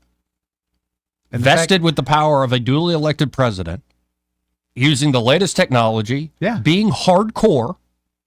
Like remember the email Elon sent to people when he bought Twitter? It's like he sent it out to all employees. If you want to be hardcore, you're not hardcore unless you live hardcore. You Right. come work here, you're in the office every day. You're working long, long hours. This is like your tour of duty. Yeah. By the way, this is how Elon's inspired so many folks. A lot of folks don't want to deal with that, and God love you, go find another job. That's right. But if you have somebody in the trenches with you, I think he calls them skip level Makes a meetings, where he's world not of talking difference. to his managerial class. He'll go directly Jump to to the floor. person Yeah. on the line. That's right. He'll go directly to the coders and these sorts of things. And it's like, we're going to stay up all night. Like they kept saying, you can't shut down that one server that Twitter's running on in Sacramento. Right. They turned the plane around and just went and did it themselves. Yep. They said it'd be weeks. We can't do it. They did it in a weekend. And so you are starting to see this mentality that is what I think built this country. It's a can-do mentality. We don't need all these like rules and committee meetings and let's think about it and let's massage. Nope. We're going to get the job done. And we're going to take risks in getting the job done. I think that's one of my biggest takeaways watching the last few weeks, the reaction. Number one, it's beautiful how many Americans are like, yes, let's take those risks, let's go there. Yes. But the folks that are screaming and wailing right now, you have for too long either bought into the idea or you sold the idea that you can guarantee everything. Nobody should have to suffer ever. We can take care of you. We can nerf the world. We can give you money. Government can play daddy. Yep. It's a lie. And often it's a lie either sold, somebody really believes it and it's just not true, or they sell it and they know at the same time as they're taking care of you, they're really taking care of themselves. in ways you never thought possible. The amount of money, the amount of rules and regulations, the amount of systems of control these people have put on the American population, this is what starts revolution. Yep. Revolutions have started for much less. The only thing that has kept the American people at bay from this illegitimate fourth branch of government is largely Americans have been comfortable. Yep. We got new technology. Did you see the sports ball? We got something else. Did you see the ads? Yeah. Did you eat the good food? Yep. You tried this drug? You drank this drink? Bread and circuses? Distractions, man. But here's what's happening. A lot of people are like, wait, all the stuff I like, and I still like it, it costs more. Way more. All this like hope of like, if you work hard and play by the rules, you'll get ahead. I don't feel that way. Go to college, get a degree. I think there are a lot of people going, oh, this is just not true. Feel like you're sold a bill of goods. Right. We're going to make the world safe for democracy. How's that worked out over the last 2-3 decades? The more they talk about it, the worse it gets. Right. So I'm here for it. I'm all for it. The beautiful thing is I think Trump's even got folks within the national security state who are like, yep, we've been meaning to do this. I'm sure. And that's the way to look at the government. Yeah. Don't look at it as just some Leviathan, faceless, nameless thing. Think of the government as especially this unelected fourth branch that's been wearing the Constitution like a skin suit for too long. Think of it as like competing cliques. There are clearly competing cliques within the State Department, within the DOD, even within USAID or Department of Education. I've learned this talking to some state employees here. There are plenty of people who think they went in to serve and do a job well. Whatever part. A lot of them do. And they look around and they go, what the hell are we? Why do we have to do this? Why do we have to do that? And so the trick is the DOGE team is finding those folks, finding the folks who have been civil servants, who are like, I've been waiting for somebody like y'all. Thank you. There's a lot of that. But again, when power is allowed to hide in the shadows, the worst end up on top. And so those other cliques of like, we don't have to do it. No. If you don't have that sort of cutthroat mentality, you're probably going to be on the wrong end of something. Could be. And so you need, folks even more cutthroat, willing to move at breakneck pace and be willing to risk certain failures. We'll get more of that in a second. But I am very happy to see that there are more and more folks playing ball. For instance, you would think like auditing the Pentagon. Oh, we can't do that. Like, we've got too many things important in the world. I look forward to that. Like, and let's just start on obvious things. Why do we need, 44 four-star generals? Why do we need all these 3 stars? Like, you should be looking at it as like, how many generals do we need at all our different, say, big commands? I think a lot like, you need to think about the purpose and then make it. It doesn't need to be this, like, fraternity where if I play the game, I get a higher rank and higher pay and retirement. No, I think they do it to try to keep them there, which I don't agree with. You don't need that many. You don't need everyone. No, you don't need all that. You don't need all that whatsoever. But what I love is now the new national security advisor, even Mike Waltz, is saying, yep, about time for an audit. Don't believe me? Here he is. Elon is the head of the Department of Government Efficiency. And if there is any agency what I have a ton of experience with in the Department of Defense with an $800 billion plus budget, it's DOD. Everything there seems to cost too much, take too long, and deliver too little to the soldiers. By the way, USAID was about $40 billion. And you know how much we found there? Yeah. 800-something billion? I think it'll be more than that. I really do. I, as a member of the House Armed Services Committee, held up a bag of bolts that would cost $100 in a hardware store that cost $90,000 to the United States Air Force. And the American people have said enough. Enough with the bloat and the waste and the debt. And when we have $1 trillion of interest in our debt that's exceeded our entire defense budget, we do need great minds and we do need business leaders to go in there and absolutely reform the Pentagon's acquisition process. Shut up, They went through this, I think, back in the 80s. I kind of remember a scandal where they paid millions of dollars for toilet seats and $1 million for a coffee cup. Yeah, and because it needs to be zero gravity or something. Right. They're not moving. Yeah. But I remember them launching an investigation. Now I was in high school, had a lot of things going on. I don't ever remember anything come of that. Right. This time I have actual confidence because we're not just saying, hey, we're going to look into it. We're saying, hey, we're going to see where the money goes. What do we get for our money? No, what's freaking people out, I think, in, say, the traditional system, members of Congress, the administrative state, and in the media and academia, is that you have folks very seriously saying, no, the executive is the executive. Yep. He is, or she, if it becomes a she one day, is in charge. For instance, people freaking out about J.D. Vance's tweet over the weekend. Quote, if a judge tried to tell a general how to conduct a military operation, that would be illegal. If a judge tried to command the attorney general in how to use her discretion as a prosecutor, that's also illegal. Judges aren't allowed to control the executive's legitimate power. Of course, the rub is, what does legitimate mean?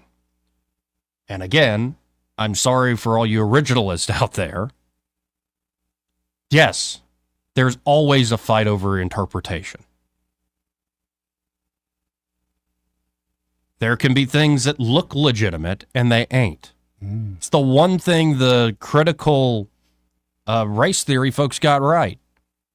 Is, hey, we followed due process. We followed the law and all this stuff, and yet you screwed over a lot of black folks by throwing them in prison in the wrong way under false charges. Well, we followed the process.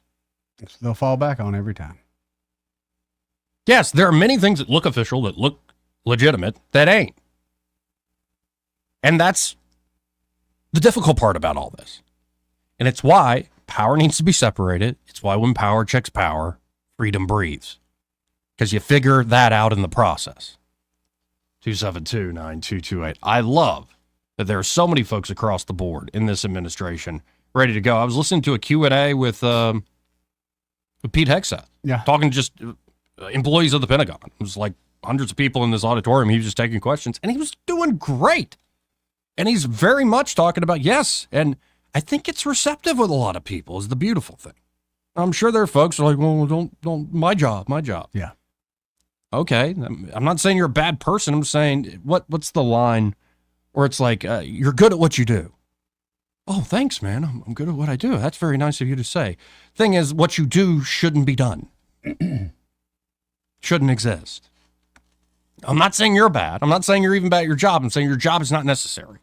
And then when you get into the future of technology applied to military matters, I'd love to talk to somebody who's a smaller player in the military contractor world, because I think our production process is weak right now by design. Yes, by design is correct. 100% correct.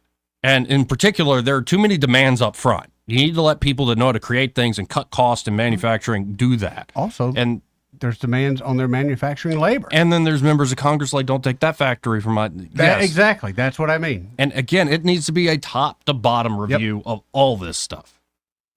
That said, let's go to the phones at 272-9228. You're on there. Who's this? Flower Child. Hey, Flower Child. I think I know how the Patriots felt when they had the Boston Tea Party. I mean, I haven't been this happy about our government and trying to cut waste. You know, I mean, it's it's like a revolution. Oh, you know, if we can get it done. It's something and I didn't ever think I'd hear them, those words come out of government officials, that we really need to cut waste, that they really want to do it. I know, and the only ones that are objecting to it are the Democrats. Yep. And, of course, we've heard who didn't go along with Barry Moore, and who else was the other guy that was a patriot, saying, you know, they were all for this Gary Palmer. government. Yes, okay. Did y'all read the headlines this weekend? I don't know if it went through, but supposedly Elon Musk found anywhere from 50 to 100 billion in waste at Social Security Department with people that's $1 to $2 billion per week. People that didn't even have Social Security. Yeah, duplicate numbers. Didn't even have numbers. Yeah. $1 to $2 billion per week that's going to people that aren't probably deserving of Social Security.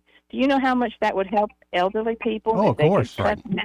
Well, it almost reminds me of, like, when you talk about, like, voting integrity, like, yeah, you need voting integrity, It needs to be open where you're not denying people, but Right. you also don't need to let in people that shouldn't be Everybody on the voting. sun that Both doesn't need to cancels be. out the Right. value of the thing you're trying to Exactly. protect. Exactly. And I think Elon explained it. I explained it last week before him, that what's going on here isn't necessarily nefarious. It's more that guy who's supposed to check that stuff. It's like, well, nobody will say a word if I just push this out the door. Right. If I hold back certain payments, I might hold back payments to people who need it. Or I might hold it back from some fraudster who's got media connections and they start screaming it. So I just don't want a problem or any complaints. That's what it sounds like. That's exactly what it sounds So like. let's just put, and we got plenty of money. It doesn't matter. A little Submit an fraud's invoice, going to we'll be. pay it. It's like Walmart. You're going to steal some. People are going to steal some stuff. Who cares? And I want to call out FEMA. Call her. She wants to have 8 weeks of maternity leave for state employees, just so the teachers. She says it's a recruiting issue for getting good teachers. I beg to differ. I do too. If anything, that's insulting to the other people that are in the private sector that only get 6 weeks of maternity leave. Don't you think? Well, and honestly, I'm all for paying good teachers more. But the problem is that with our current system, you got to pay them all. That's just it. How do you tell a good teacher from a bad teacher? Right. Now, you can, if you want to have honest conversations, it's pretty obvious a lot of times, but you're not allowed to have those conversations. But here we are trying to cut back as the federal government, and they're trying to increase benefits for state. Of course. Yeah. Because she's a Not Democrat. surprised, yep. But she's so, I don't deny Kay Ivey's probably very socially conservative. When she said, "No way, Jose," I think she meant that. Hey, no step too high, high stepper. Watch me shoot this gun. I'm sure she knows her way around a pistol. Like, she's an Alabamian through and through. It's why I think she got elected so big in the general election. But when it comes to the management of government, she's still a Democrat. 100%. Plus, I'll never forgive her for COVID. I'll never forgive her. And we're gonna cut government. No, you've grown government for the last several years. They already had 2 months off in the summertime. You know, if you I know accidents happen, but you could kind of plan your pregnancy while you're off during the summer. Well, and I'll be honest, I know I'll get pushback for this, but if you're doing that, incentives like that to hire better teachers, I would think teachers time off, because like you just said, they got the summer off for the most part. I would think they would be more comfortable coming in a school system that A, had their back, B, that was more future driven, not doing things from the 60s, and C, maybe more money. If instead of taking time off, where we know that's going to take time away from the kids that desperately need that attention, give them the money. What's a week? If it's just a week, what's a week's pay? But they have their incentive system, then they hire the most backwards way you can. That's why we end up with the talent we end up with. I agree with you. Can you imagine if you have a child and has a teacher supposedly for 9 months instead, and now they're only teaching for 7? We had several times. Teacher? Several times I remember growing up, and it was always in elementary school, and I wasn't the best student, so it didn't bother me. But yeah, Yeah, I mean, but that was what if you regular. end up like with a temp, like Dead Poet Society, and it's like he inspires the kids to act in Shakespeare, and then the dad, says, "How dare you do that fruity play acting?" And then the kid, "Oh wait, that ended bad. I'm sorry." Bad example.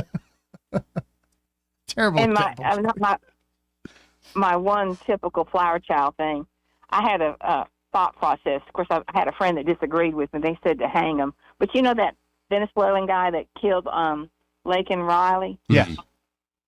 He would be the very first one I sent to that El Salvador prison. Yep. Yeah. I don't think you'd get very much pushback. I certainly hope not.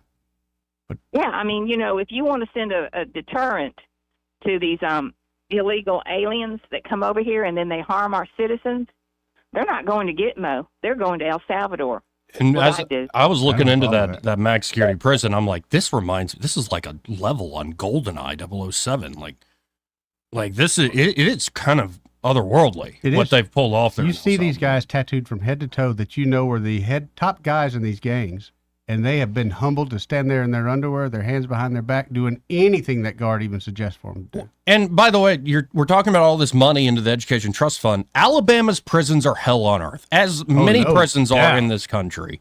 And, obviously there are going to be practical realities to deal with any situation, but the principle should be nobody is hurting anybody in my prison. I'm the only one that gets to use violence here. If you're, say, a warden of a prison. Now, does that occur? No. No, of course not. And it's these sort of standards across the board that we're lacking. And if we're going to spend money on anything, it should be where the real problems are. But it seems like the problems are everywhere. No, they patch them up. Look at Tutwiler. They just patch them up and pretend it's not a problem anymore. It's crazy. Yeah. It's Alabama. Well, I'm not going to vote for anybody that supports 8 weeks of teachers or state employee paid leave for maternity. I'm with you. Bye. Love you. See you, hon. Thanks, Flower Child. This part of the program brought to you by Pest Pro Services. And, certain seasons are right around the corner when it comes to those pests. You ain't kidding. And here's a thought, too. If you're a lot of new construction's going on. Yeah. Lots of new construction going on. So if you're one of those folks that's building a new house, you want to get a termite treatment done before the house is built. Yes. And you want that protection from Pest Pro Services. They will come out. They will treat the ground for you. They'll go over everything they're doing with you. And then you can get a termite warranty or a termite bond with your new construction. Would you do that even before you lay the footing? Oh, yes. Yeah. Oh, yes. They come and treat the ground. That's right. And it's a couple-hour process, but it's well worth the money. And I know there are other companies out there that can do it, but Pest Pro can do it well. They do it real well. They did actually 2 of the construction jobs I've been on. And they're great. They come out and explain everything they were doing to me. And they were smart enough to say, hey, I know you want to stay here the rest of the day and work, but Eddie, this smell right here, this chemical smell you have is not good for you. You need to go away for the day. And they looked out for me. They didn't have to tell me that. Right. Well, they're great folks over at Pest Pro. No, they're local. Your Yes. money, when you spend your money with Pest Pro, it goes back into the community here. They're always giving back to the community, and it's local folks working there. That's right. And you're right. New construction, they also are helping folks get ready for termite season coming, in general. buddy. Maybe you already have a home and you haven't done All treatment that in a while. moisture coming around. Or before too long, mosquitoes going to be eating you up. They'll And be if back. you like sitting on the porch and especially after dinner, enjoy yourself or enjoy the backyard in some way. And I think, what did you say? It's $50 a month? $50 starts out $50 a month, which is for $50 and you get to sit outside and not swat and enjoy your outside. Well worth that. Especially you. They go after that sweet meat. You know it, man. You know it. Folks, you can't see on camera, but his ankles. Oh, I got some beautiful cankles. Sweet meat. Anyway, y'all check out Pest Pro Services today. That number 265-9990. That's 265-9990. Or you can always go to ppsriverregion.com or just search Pest Pro Services on the Book of Faces. When you want to know, call a pro. Pest Pro Services. And be sure to tell Ashley and that great team that Joey and Eddie, those guys on the radio, sent you. Want to carry News Talk in your pocket? Download the News Talk 93.1 app from the App Store. Available on iPhone and Android. Never miss a moment. Download now. The Tierce family has been your local Roto-Rooter service since 1964. Drain cleaning, plumbing repair, and those troublesome septic tanks, no problem. Technology has changed a bit in the last 54 years. Video inspections of lines to locate problems is available, as well as scheduling your appointment online. River Region residents have trusted Roto-Rooter for over half a century. You can too. Call today at 272-7130 or visit online at rotorooteralabama.com. Call Roto-Rooter, that's the name, and legal troubles down the drain. Roto-Rooter. It's time to show your sweetheart how much you care with a Jenny Lynn's floral creation for Valentine's Day. Skip the grocery store flowers and make one quick call. 285-1000. Roses, lilies, beautiful bouquets, and gift baskets designed just for your sweetie. Call Jenny Lynn's Creations 285-1000. Are you tired of the mainstream media's biased reporting? Do you want to stay informed on the news that really matters to you? Look no further than 1819 News. At 1819 News, we bring you the latest in Alabama news, politics, sports, culture, and more. We've assembled a team of journalists with Alabama values dedicated to the truth and the truth alone. Visit us at 1819news.com today. That's 1819news.com. Subscribe to our newsletter. Honest News, Alabama Values. This hour of news and views is brought to you by our good friends at Alabama Home Mortgage. Alabama Home Mortgage, 567-4223. Visit them on the web at myalabamahomemortgage.com. NMLS number 1586368, an equal housing lender. This is your roving reporter, and today I am talking with an elk. Hey man, Mr. Elk, I was just wondering, what do elk do to take care of their money? Well, like most smart folks, we call David Erdit. You mean Alabama's most favorite asset preservationist? That's him, man. We call him up at 334-279-7431 or 205-479-0839. I see. Yes, he is our preferred money man. The money man with the money plan. You've been paying attention. Well, could you give us those numbers one more time? 334-279-7431 or 205-479-0839. And I just want to try to give you a heads up, man. Oh, what's that? I'm not an elk. Not an elk, huh? Well, then, pray tell, what are you? Knights of Columbus. I am not even going to make a comment. Well, the baby liked it.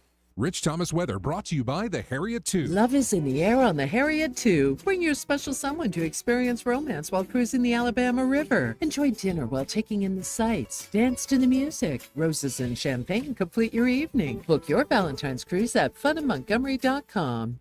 Rich Thomas weather. Well, hi, everybody. Lots of weather changes this week as a series of disturbances move this way. For tonight, there could be some isolated evening showers around. The overnight low temperature falls to about 58. For tomorrow, the risk of more scattered showers and thunderstorms. They begin in the afternoon, but showers and thunderstorms become likely by Tuesday night, with the overnight low temperature down to about 60. Then the risk of more showers and thunderstorms on Wednesday with a high in the middle 70s. And showers and thunderstorms are possible on Thursday, and not as warm with a high around 65. From the Blue Water Weather Center, this is Rich Thomas. News and talk without the static. The River Region's most trusted voice. News Talk 93.1 FM WACV. Joey Clark. Welcome back.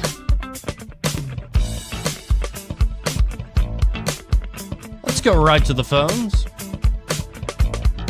and talk to Todd. Hey, Todd, how you doing today, sir? This is Pat. Oh, Pat. I'm sorry, Pat. Eddie put you down as Todd. I sure did. I'm sorry, reason.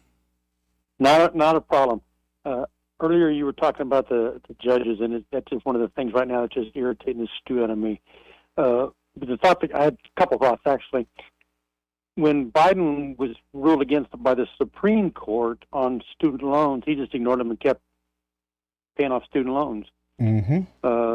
And, you know, these federal judges do not have the power that they are exercising. And I was reminded of a joke I heard years ago when I found myself in the legal system. You know what the difference is between God and a federal judge? God doesn't think he's a federal judge. Gentlemen, you have a blessed day. You too, Pat. Very cool. Love that. Let's go to Bob. Hey, Bob. Hey, good morning. Morning. Afternoon. Afternoon, excuse me. I've got to get going here. No, many years ago, it's probably 20 or more, there was a Reader's Digest article. I'll always remember it. It blew my mind. They were quoting some prices that the military paid for common items, hardware items, like maybe $1,000 for a hammer, common hammer. Yep. I mean, they knew this was going on over 20 years ago, and they have put up with it all these years with the knowledge of how taxpayers are being ripped off. I mean, it's just crazy that it had gone on all these years, but it's political payback for all these vendors and congressmen and all that, so it's tolerated. Oh, of course. Yeah. And it's remarkable the just web of interconnections, and where USAID really goes off the rails to me. It's one thing to have that outward-facing, foreign-facing component of it, which was still wasting money, but there might be some role for that.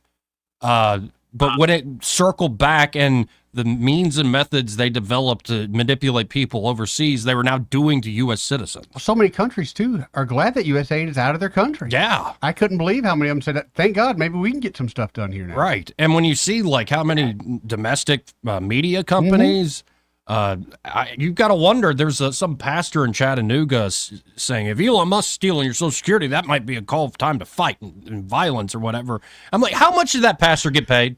Yeah. How much was that pastor getting paid through some liberal nonprofit that was getting money from USAID?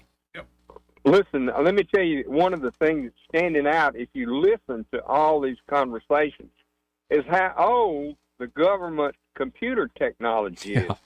I mean, it came up in the plane crashes and all that, but I mean, it's everywhere in government. They don't have any checks and balances where they can tie fraud and all that to people applying for Social Security or whatever. There was a little company in Montgomery I was working for a while that made teleconferencing equipment, and it was old technology, and I couldn't see why anybody would buy it. But anyway, these guys said, well, we're going to call our congressman, and we're going to get him to have this bought for whomever. And the guy called the congressman, and government was buying it, even though it was old, antiquated technology. So, I mean, this stuff is just crazy that's gone on for years, and people look the other way. Just accept it. Oh, yeah. Y'all keep it up. Have a good one. Appreciate it, Bob. Thank you, Bob. Yeah, and not to knock people that got into grant writing and all this stuff. They saw an opportunity. I'll learn the system. I'll bring money home. I'll make, some money doing it. I think in many ways we legalized like graft. We legalized paying people. Well, I think in your mind you're thinking they're doing the job of something the government can't do, so that extra money going to USAID, when that's not the case at all. It's just a grift. It's really just a grift.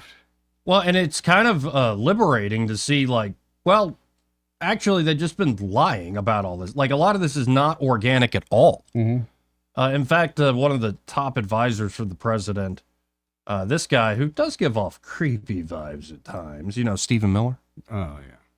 But he used to actually be the one that would put together, when Jeff Sessions would call into Greg's show, he would be the one that emailed me. Hey, Really? this is Stephen Miller at Jeff Sessions' office. It's kind of crazy how small the world is. Here's Stephen Miller with Maria Bartiromo. Hey there, Maria. Was a slush fund, first of all, for left-wing projects around the globe, like gender surgeries around the world, diversity, equity, and inclusion policies, crazy Green New Deal climate scams, and every other lunatic left-wing project that is bankrupting this country. But even beyond that, it was funding an army of left-wing activists, these NGOs, non-governmental organizations, NGOs.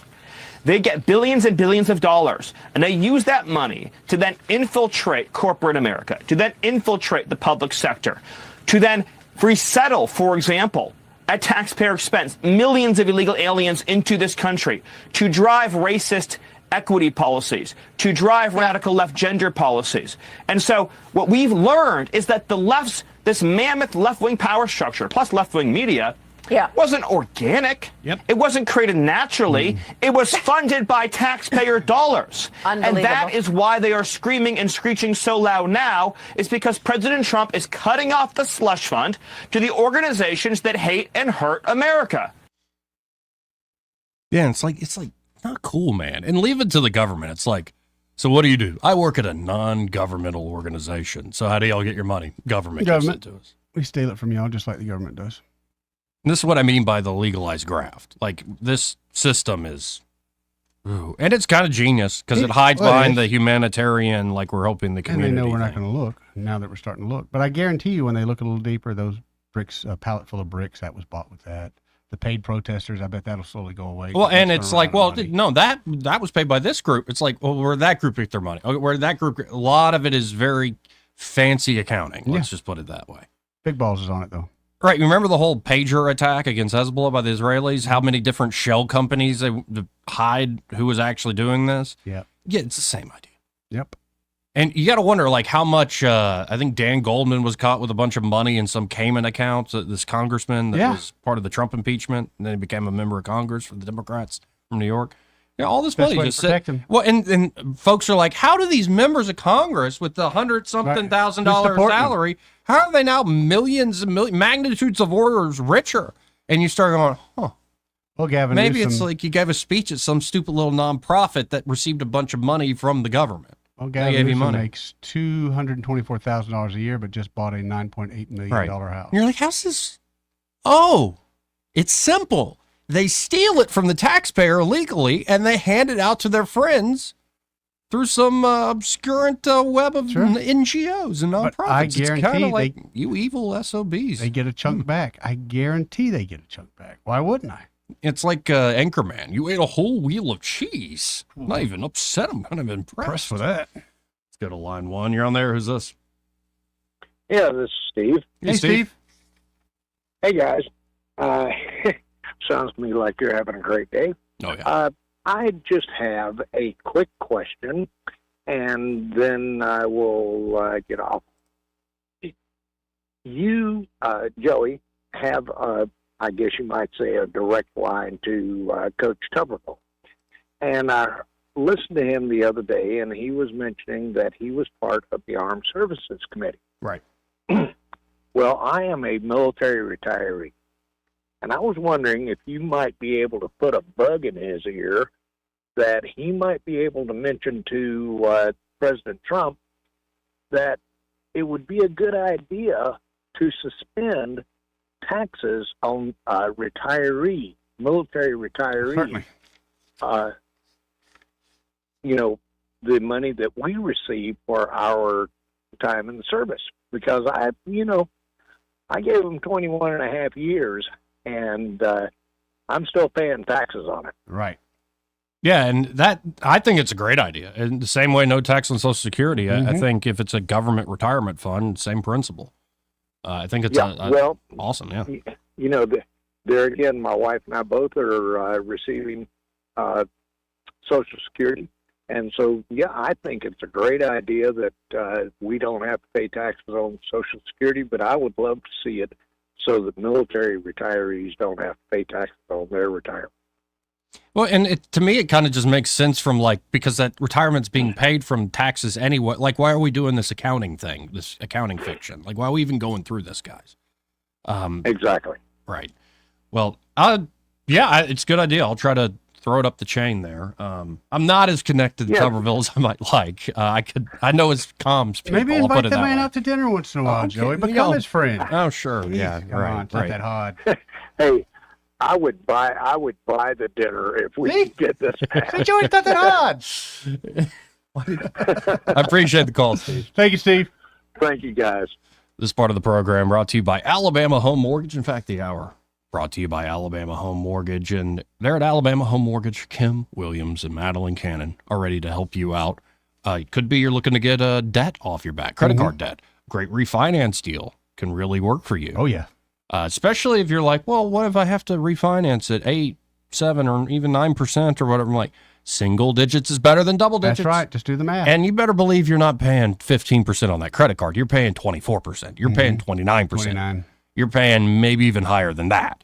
And if you're just making minimum payments and you have equity built up in your home, though, like there's a way to restructure this, and Alabama Home Mortgage can help you there. If you're a veteran, they know the latest with the VA home loan programs. They are the place to go if you're a veteran looking to take advantage of these benefits you earn through your service. And, of course, they can help you buying a new home here in this new season of home buying. Just call them up at 567-4223. It's a quick conversation, and they can get you pre-approved. So you know how much home you can afford, how much home you can buy. And so when you hit the ground running, the sellers will take you seriously. It's really a great way to go about it. Get with Alabama Home Mortgage, the gold standard when it comes to mortgage companies here in the River region. That number again, 567-4223. That's 567-4223.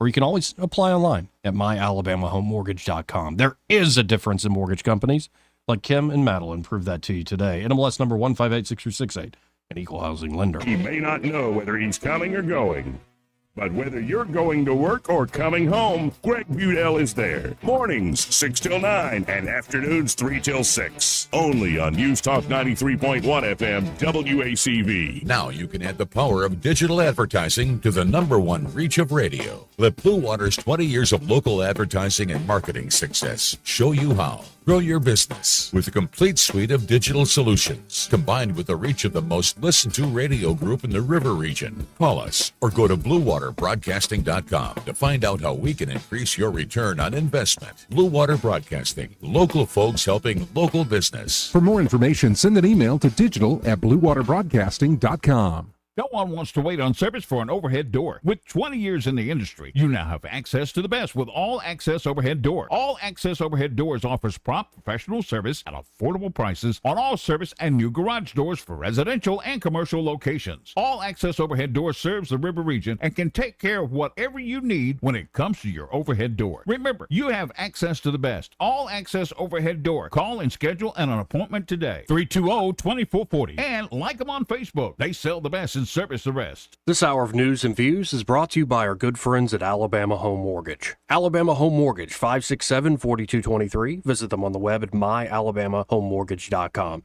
NMLS number 1586368.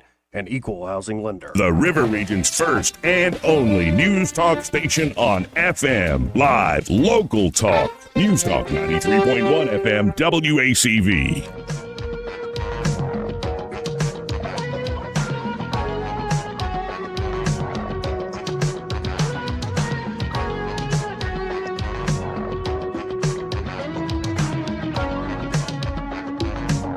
This is how you conduct yourself in a democracy. This is a Trump country. We live in the Southeast. We drink sweet tea. We don't drink socialist Kool-Aid. Joey Clark. Welcome back to News and Views in the afternoon. Or as we call this show online, Joey Clark Live. You can always watch online, Joey Clark Live on YouTube. Like and subscribe there. Or a lot of folks tend to watch on the X platform. Just sign up to X, follow Elon Musk, follow President Trump, JD Vance, and follow me at the Joey Clark as well. Let's go to the phones and talk to Michael Cohens from Cohens Electronics and Appliances. Hey, Michael, how you doing? I'm doing wonderful. How are you? Oh, we're all right. What's the score there today at Cohens after the big game last night? Ooh, 21-3. Oh, yeah, that was one hell of a game. If you're an Eagles fan. Well, they got mostly Alabama players. Yeah, I think they six Alabama players. That's true. That's actually. pretty good, man. Yeah.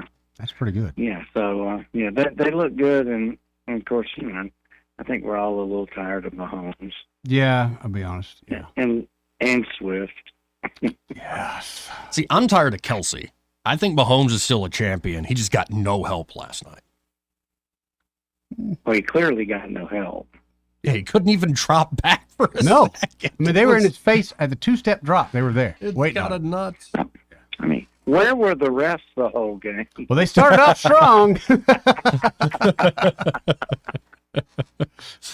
Oh. So anyway, but anyway, it was a good game, and I'm glad to see that the Eagles won.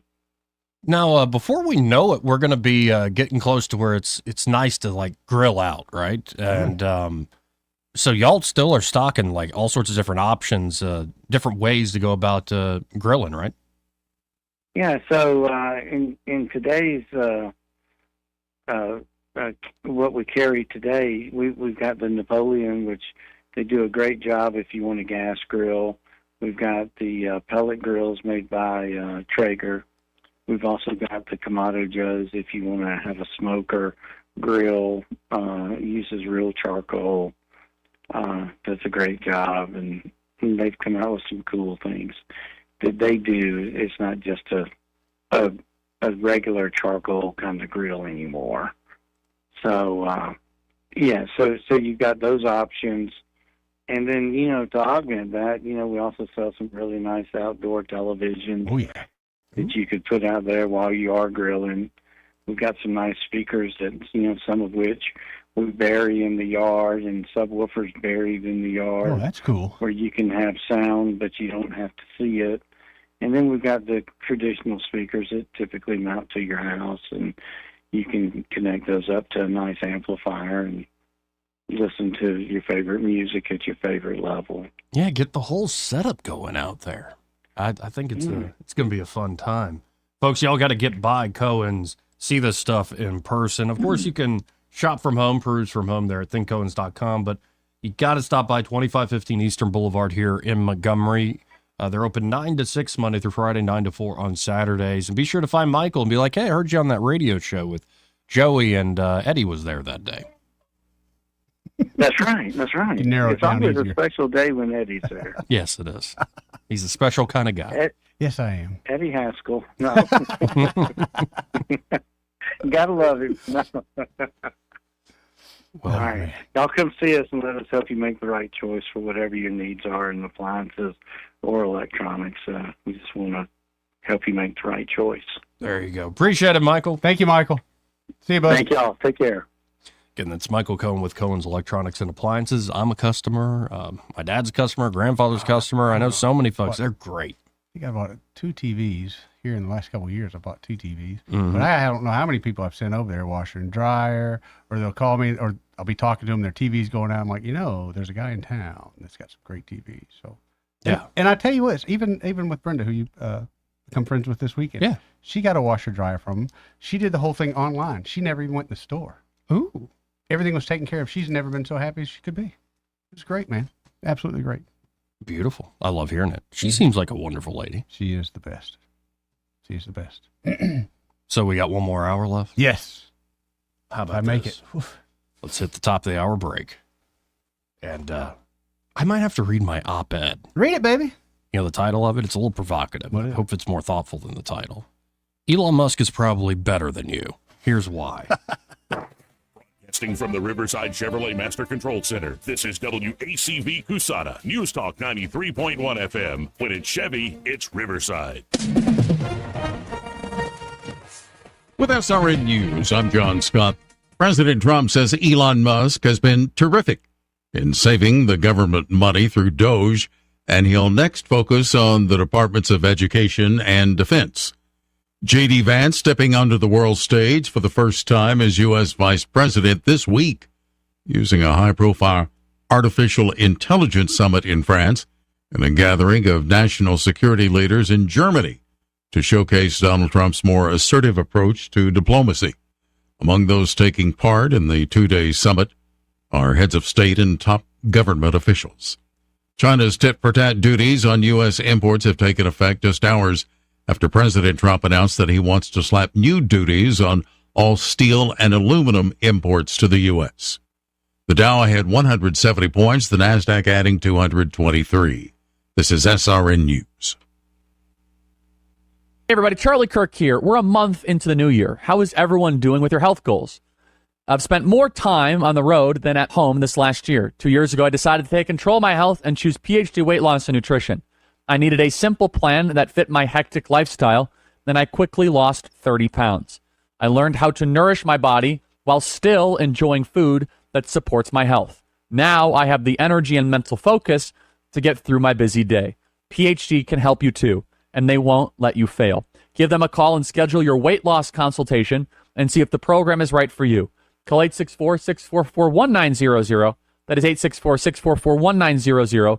The first 11 callers mentioning healthy will get 2 free weeks added to their package. Don't wait to hit your 2025 weight loss goals. Call now or visit myphdweightloss.com.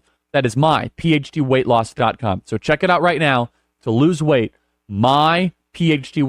Rich Thomas Weather, brought to you by Clark Heating, Air, and Plumbing. Hey, this is Robbie Clark. Spring is almost here. Stay cool with a spring tune-up with Clark Heating, Air, and Plumbing. Don't wait. Schedule today. Give us a call at 334-277-2125. Alabama certification number 09098. Rich Thomas Weather.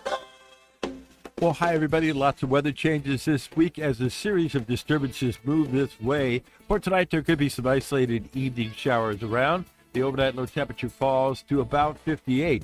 For tomorrow, the risk of more scattered showers and thunderstorms. They begin in the afternoon, but showers and thunderstorms become likely by Tuesday night, with the overnight low temperature down to about 60.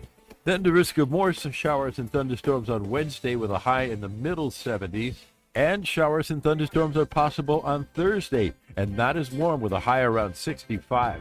From the Blue Water Weather Center, this is Rich Thomas. Budget Floors and More is your low price leader for everything you need for flooring and DIY flooring installation supplies. For the best prices on luxury vinyl plank, carpet, ceramic tile, flooring installation supplies, and more, shop Budget Floors and More, Hunter Lane across from Del Rey to Publix.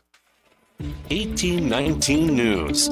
State Senator April Weaver is ready to see the What is a Woman Act get passed over in the Alabama House after it already passed the Alabama Senate last week. Weaver is a sponsor of the bill. She spoke on Right Side Radio with Phil Williams about the effort by protesters to derail the bill. There were two very large protests in Montgomery that day. Both the parades came into the committee meeting on Wednesday, so there was lots of discussion, so much that everybody couldn't fit in the committee rooms. Was able to get it on the floor yesterday. Very, very long day of filibustering with the Democrats. You know, and even in the filibusters, I kept saying, well, I challenge you to make the case that any of these definitions that we have listed in this bill are in any way inaccurate. I never got one person that said that they were not. Sure. I'm here to protect Alabama families and Alabama values, and this is common sense. I'll be back with more Alabama stories after this. Some of the greatest blessings is just having people that care about you, to have someone that's just going to love you and make you feel important. They encourage you to be in church. They encourage you to be in prayer. They encourage you to be in your Bible. Now it's a part of my day every day. My house parents planted seeds in me that you can see where those seeds have sprouted in my life and helped change my life. Big Oak Ranch, a Christian home for children needing a chance. An attorney in Huntsville who represents those charged with driving under the influence of alcohol has now been arrested for a DUI himself. 63-year-old Russell Crumley was pulled over by police near Airport Road on Sunday night. Crumley works for a Huntsville law firm that offers representation for criminal and DUI defendants as well as divorce and family cases. I'm Andrea Tice. For more news affecting Alabamians, go to 1819news.com. And while you're there, subscribe to the daily newsletter.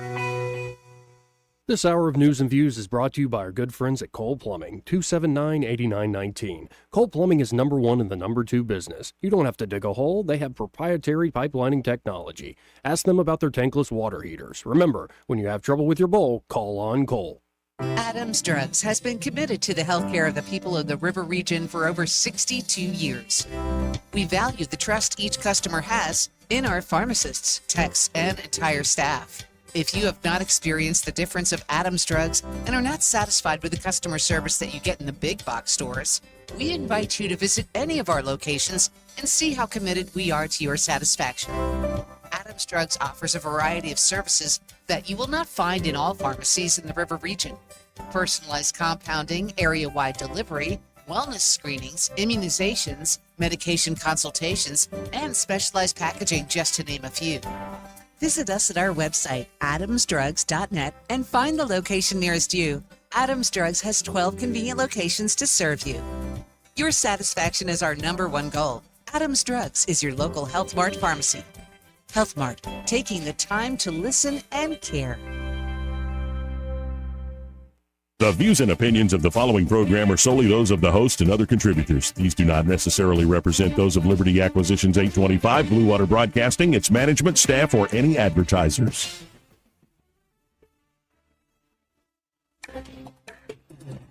It's time for Montgomery's conversational radio show. It's News and Views on News Talk 93.1 FM. To join the conversation, call 272-9228.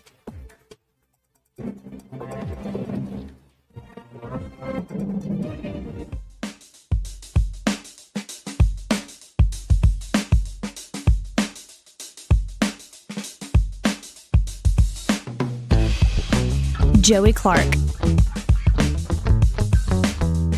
Welcome back to News and Views in the afternoon. Or as we call this show online, Joey Clark Live. I'll tell you what, Eddie. These folks are not demonizing Trump. It seems the Democrat strategy is to keep saying billionaire Elon Musk. They continue to go after Elon. Now, again, for the life of me, and I know some people in my own life who do that too, it's like a billionaire. And I'm like, sounds pretty awesome to me. Like, okay, what is Trump? Have we all not said, I don't care how much money the guy's got, I want somebody that loves the country? Right. Hello? I don't like somebody's got more money than me. I might. It doesn't mean I will love them automatically. There are plenty of people with a lot of money who are awful people. Yeah. But it's like playing into that. If it's a billionaire, what did he ever do to do all that? It's like, have you read any biographies on Elon? Well, some of the ones that cracked me up this weekend was we didn't elect Elon. Mm-hmm. We didn't elect Fauci. I sure got stuck with a lot of his BS. So you can take that argument. Heck, we didn't even elect Biden. Right. Oh, sorry, YouTube. No, it's Now it's gonna come out. This one takes the cake, though. This is Jamie Raskin. Oh. We'll just listen in real quick. There are a lot of very right-wing MAGA Republicans like Steve Bannon who are completely opposed to Elon Musk and what he's doing. Bannon, by the way, not true. I didn't think so. Now, Bannon went on with Piers Morgan, and Piers directly confronted him about it. Yeah. And because Bannon has, you're going to hear Raskin say, called like Elon Musk evil. Bannon's like, no, the DOGE thing is awesome what he's doing. So much of what he did, he put his money, like $210 million, like down and really helped to get out the vote. Mm-hmm. No, Elon's part of the team, and Elon's great. Where I find Elon is in other of the broligarchy, as they call it, from, say, Silicon Valley, is making me nervous, is this sort of technocracy. That's what he doesn't like. Now, I go back and forth on this. I think even a lot of the tech bros go back and forth on this. What will actually happen to AI? If you do have all these now humanoid robots that can do a lot of work, essentially a worker that doesn't complain and does the job well.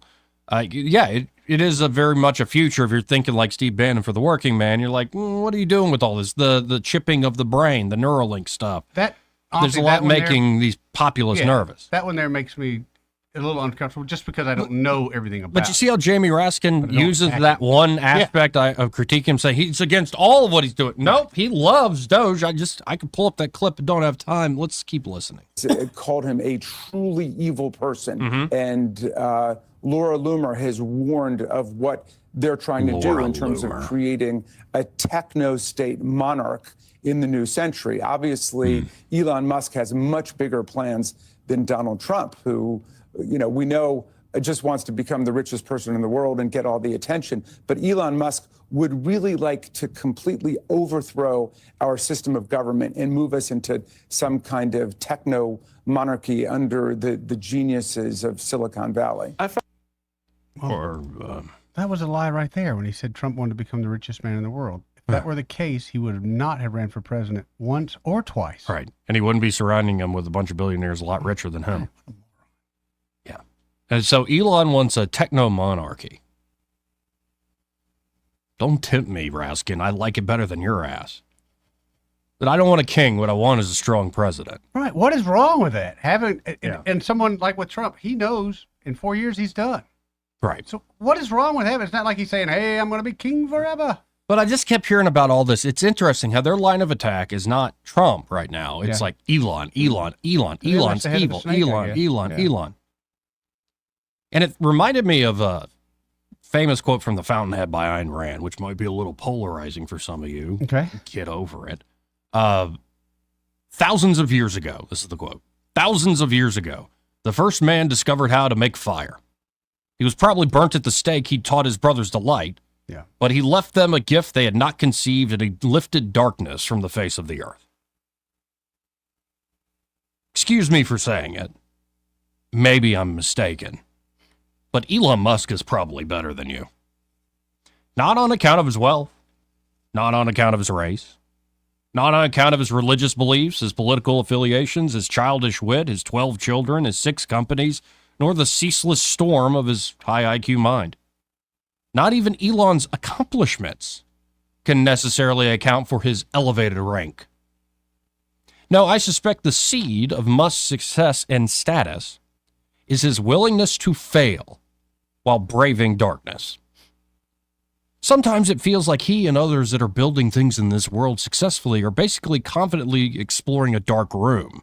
Podcaster Lex Friedman suggested of Musk while in conversation with Musk's biographer, Walter Isaacson. They're just walking straight into the darkness.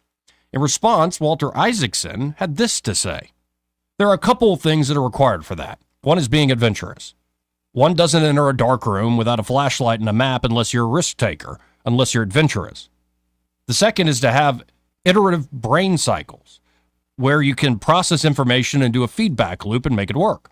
The third, and this is what we fail to do a lot in the United States and perhaps around the world, is when you take risk, you have to realize you're going to blow things up. First 3 rockets, the Falcon rockets that Musk does, they blow up. Even Starship, 3.5 minutes, but then it blows up the first time. Yeah. So I think Boeing and NASA and others have become unwilling to enter your dark room without knowing exactly where the exit is and the lighted path to the exit. And the people who created America, whenever they came over, whether the Mayflower, refugees from the Nazis, they took a lot of risks to get here. Isaacson finishes with this. And now I think we have more referees than we have risk takers. More lawyers and regulators and others saying, you can't do that. That's too risky. Than people willing to innovate. And you need both.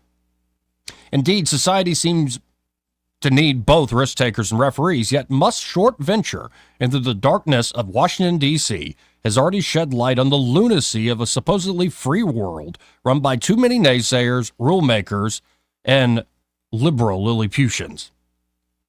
The unhinged reaction from corporate media, career bureaucrats, and elected politicians to Musk's DOGE operation only goes to show that these political creatures deserve not only more exposure to sunlight, but a cleansing fire as well. It's not just that Musk is threatening to set aflame their ill-gotten gains and illiberal fiefdoms of privilege and pull. His very presence begs for unflattering comparisons that are bound to embarrass the political elite as though they are being paraded naked through the streets. Next to Musk, most of the political class appear lesser, little men. Whereas Musk is a manic risk-taker who is willing to brave public failure, much of the timid and right-thinking political class never owns up to any of their failures while poo-pooing all who may take risk and go off script. Whereas Musk hopes to inspire through intrepid innovation, while even cheering on his competitors, cheering on Jeff Bezos in the space race. Most of the cynical political class only knows how to sow fear, uncertainty, and doubt, all while never creating or believing in much of anything other than their nominally liberal systems of control built to perpetually manage one miserable human problem after another. Whereas Musk isn't above rude sophomoric humor, big balls, and ironic memes, the political class is packed full of those who humorously preach equality while acting as though they are better than everyone else on account of their egalitarian beliefs. Whereas Musk is the type of man who would first discover how to make fire, the political class is full of men who wouldn't hesitate to burn him at the stake. Maybe Musk will crash and burn. Maybe his projects will fall back down to Earth. Maybe his vision of humanity as a multiplanetary species will prove itself to be yet another blind alley. Maybe, in the name of rulemaking and the referees, his DOGE will be chained and muzzled by lesser men with lesser dreams. Maybe Elon Musk isn't better than you. Maybe you are superior in your doubts of him, in your doubts that some men really are better, greater than others. Yet at least Musk has the audacity to dream and to act upon his dreams, even when they seem full of madness, artifice, and faults. Indeed, he is but a man, nothing more. And much of the darkness he braves seems to be his own within, as much as it is without. In that same interview with Lex Friedman, Walter Isaacson, again Musk's biographer, alludes to a line from Shakespeare's Measure for Measure to suggest how even Elon's crazy side, his quote-unquote demon mode, serves to make him the man he is. Quoting Shakespeare from Measure to Measure, they say best men are molded out of faults, and for the most become much more the better for being a little bad. Maybe, just maybe, some men are better than others even if they are still a little bad. And though they are still men and should never be worshipped or trusted as anything more, maybe, just maybe, we would all be better men ourselves to follow those who first find fire, to follow those whose fire first lights us new ways through the darkness, rather than burn them at the stake. That's my reaction to all the Elon Musk living in people's heads rent-free. You know, if you do a deep dive on the guy, he's fascinating. Oh, yeah. Even, I watched some liberal podcasts. Even though, like, the ones that did it most honestly were like, yeah, this guy's life story is remarkable. And the way he goes about running things in his companies, remarkable. Where the left-wingers go off base, they're like, but he just goes on this crazy thing when he bought Twitter and he started going in with all the right-wing stuff. And I don't even understand. He started spreading these conspiracy theories about the deep state. And it's like, guys, you're missing something here. If that guy you praise for the first half is like all of a sudden you're like, what is it? Maybe it's something about you and yours that you're missing. that he saw through. Maybe this guy who played ball with y'all for the longest time realized, oh, wait, all these people told me that I was so great and wanted me to do all these great things for them when I kept trying to do good things. Now you're shuttering other people's freedom to say and speak their minds. I love that all this, the final straw was a Babylon Bee headline. They named Rachel Levine Man of the Year. Yeah. Pretty funny. Well, it's not funny. It's transphobic. You get it. Whatever. Right. You don't have to find it funny, but the problem is it was censored. Yep. Taken down. And I think Elon is one of those guys where he is not perfect. I think he got caught, like the gaming stuff. I think he clearly got caught, like playing Diablo 2 or whatever, and somebody had been playing it for him, and then he took the character, and it's like, yeah, I'm like one of the best in the world, man. And it's like, okay, that's very billionaire stuff. Yeah. Obviously, the guy ain't perfect, and he's full of all sorts of stuff as much as anybody else. Fine with him being a nerd. But there is something about this guy that even Trump's look at him going, there are many members of DC going, how did they do that so fast? It's him and like 6 wizards. He thinks outside the box, for one. He's not stuck with the normal trappings of how people think. Right. He thinks on his own terms. I mean, look at, and he doesn't think like most other people. That's what's messing him up. They can't figure out his thought process. Right. So I don't want Elon to be some techno monarch. Sorry, Curtis Yarvin. I don't want the techno monarch. Right. What I want is a strong president that actually sets things right and brings balance back to our Constitution and the balance of powers. That's what I want. I want the fourth branch, the true shadow government that's been wearing this Constitution, this republic of ours, like a skin suit for much too long and has worn out its welcome. I want that brought to heel. Yes. The people that we actually elect to run the government, run the government. That's what I want. And in my heart of hearts, what I believe in most is innovation. Create. Take the risk, brave the darkness, create. Can everybody do it? No. But we should at least say, those are some folks that are a little better than us. Not in the eyes of God. We're all equal in the eyes of God. Do we still need rule makers and referees? Of course. But when you watch a Super Bowl Sunday, you're like, man, that referee is just equal to Jalen Hurts. No. Jalen Hurts was the best of that game. It's one thing, again, I love about sports in America. It at least reminds us, yes, sometimes there are guys that are better. Right. And it's a mix of skill. It's a mix of hard work. It's a mix of talent, God-given talent, and it's a little bit of a mix of luck. I think Napoleon said something to that effect of, I'd rather take lucky generals than good ones. It's easier being lucky than good, Joey. And yet there are folks in this world that just want to tie everything down. Like the Lilliputians tying down Gulliver. Small men who think very highly of themselves. And that always comes back to annoy me, especially as I'm trying to watch. I write this thing and I'm watching like some of the liberal podcasts. Kara Swisher. Oh, Lord. Oh, no. Kara Swisher's on the case. Her whole exegesis of like this changing of Elon and Zuckerberg and stuff, they just want it to be accepted. I'm like, no, I think there was something else going on here, Kara, that you might be missing. But it's those sorts of types that want to rein everything in, control it, bring it back down to earth. You're just too crazy. No, the risk takers are the one that actually change the world, and I will always believe that. Yeah. I think we have this fetish for equality, where even the folks who are like, I believe in equality through and through, still obviously look down their noses at people. All the time. Right. And in fact, that marker of how much I believe and how equal it should be is a sign of how good I am, as opposed to other people that don't believe that stuff. Yep. And it's just on your own terms, you're full of crap. It's the great Orwell insight that some are more equal than others in a lot of these situations. And I even apply this thing like equal opportunity. Like I said it earlier. I believe in equal opportunity to the sense that the rules of the game should be fair and they should be upheld. So technically every NFL team had a chance to win the Super Bowl this year. Now, anybody who actually knows football goes, well, that's nonsense. There were only a few teams that were really in the running. They all had the same opportunity. That's why the Bucks are like 3,000 to 1 to win the Super Bowl or something like They had that, same even when they got in the playoffs. You're right. But you do have the same basic opportunity. But I think a better way of thinking of things is not equal opportunity. It's maximize opportunity. Create so many opportunities that are very different. All sorts of different types of opportunities. Just keep creating opportunities where anybody can get their hand on a rung of the ladder. What's so hard about that? That should be the goal. Right. Create.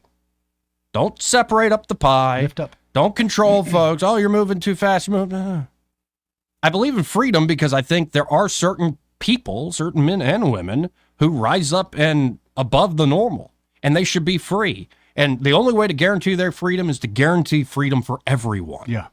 They shouldn't be able to tread on folks, to violate others' rights, to steal from others. They shouldn't be governments. Right. But they should be free to pursue things that we can't. And again, instead of burning them at the stake with the fire they taught us to light, maybe we should at least appreciate some of the things that have been given. 272-9228. Not to say that there aren't many corrupt billionaires and all sorts of things. Yeah. The political entrepreneurship is real. Yeah. And that so often happens. Like somebody's a genius. They do take risk. They get out there. They make a great thing. And then the game just becomes, well, what favors can I get to just keep my position? And they stop creating. It's an awful thing to see. See it with artists, too. Like they do this amazing work and then they just kind of rest on their laurels and they stop creating. They stop innovating. And it's like, you're not. And then time goes by and they say, why am I not relevant anymore? Right. I think heard Cat Williams talking about that with Theo Vaughn. Like, yeah, there's certain comedians, they got one special. Yeah. Yep.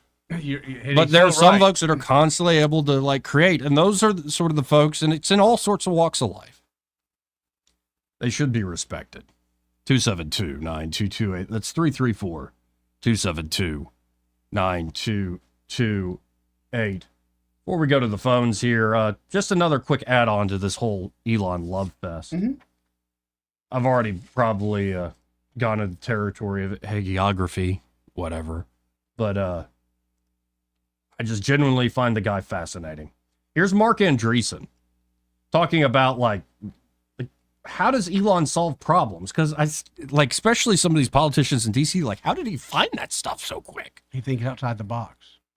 Well, here's Andreessen describing in about a minute how he actually goes about these things. He has an operating method that he's developed that I would say is very unusual by modern standards.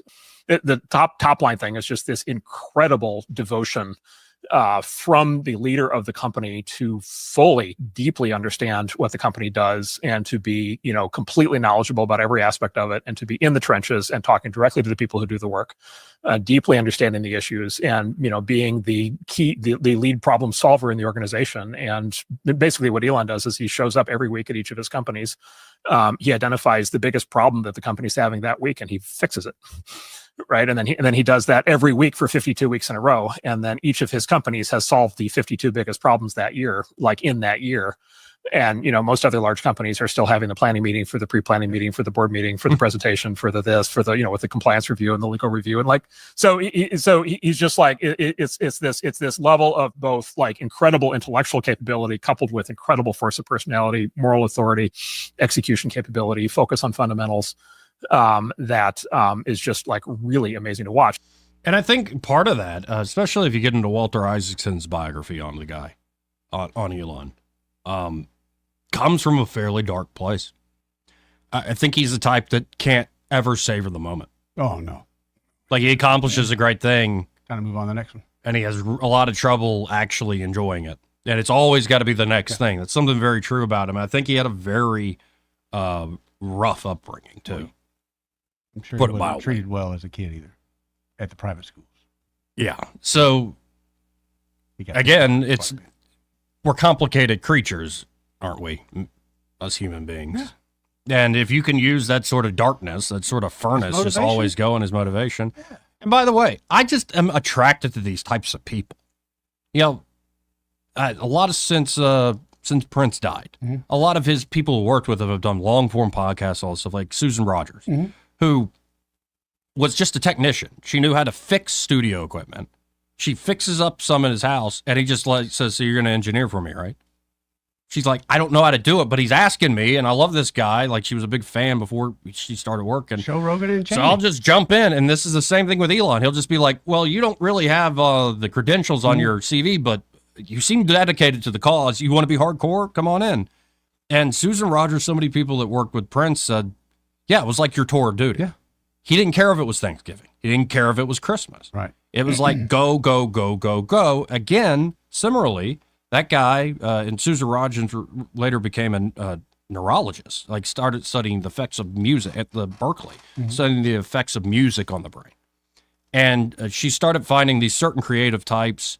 Like, you know, when you have an idea, like a gate opens in your mind. You're like, oh, yeah, I got that idea, and you shut the gate, and you work on that idea you just thought up.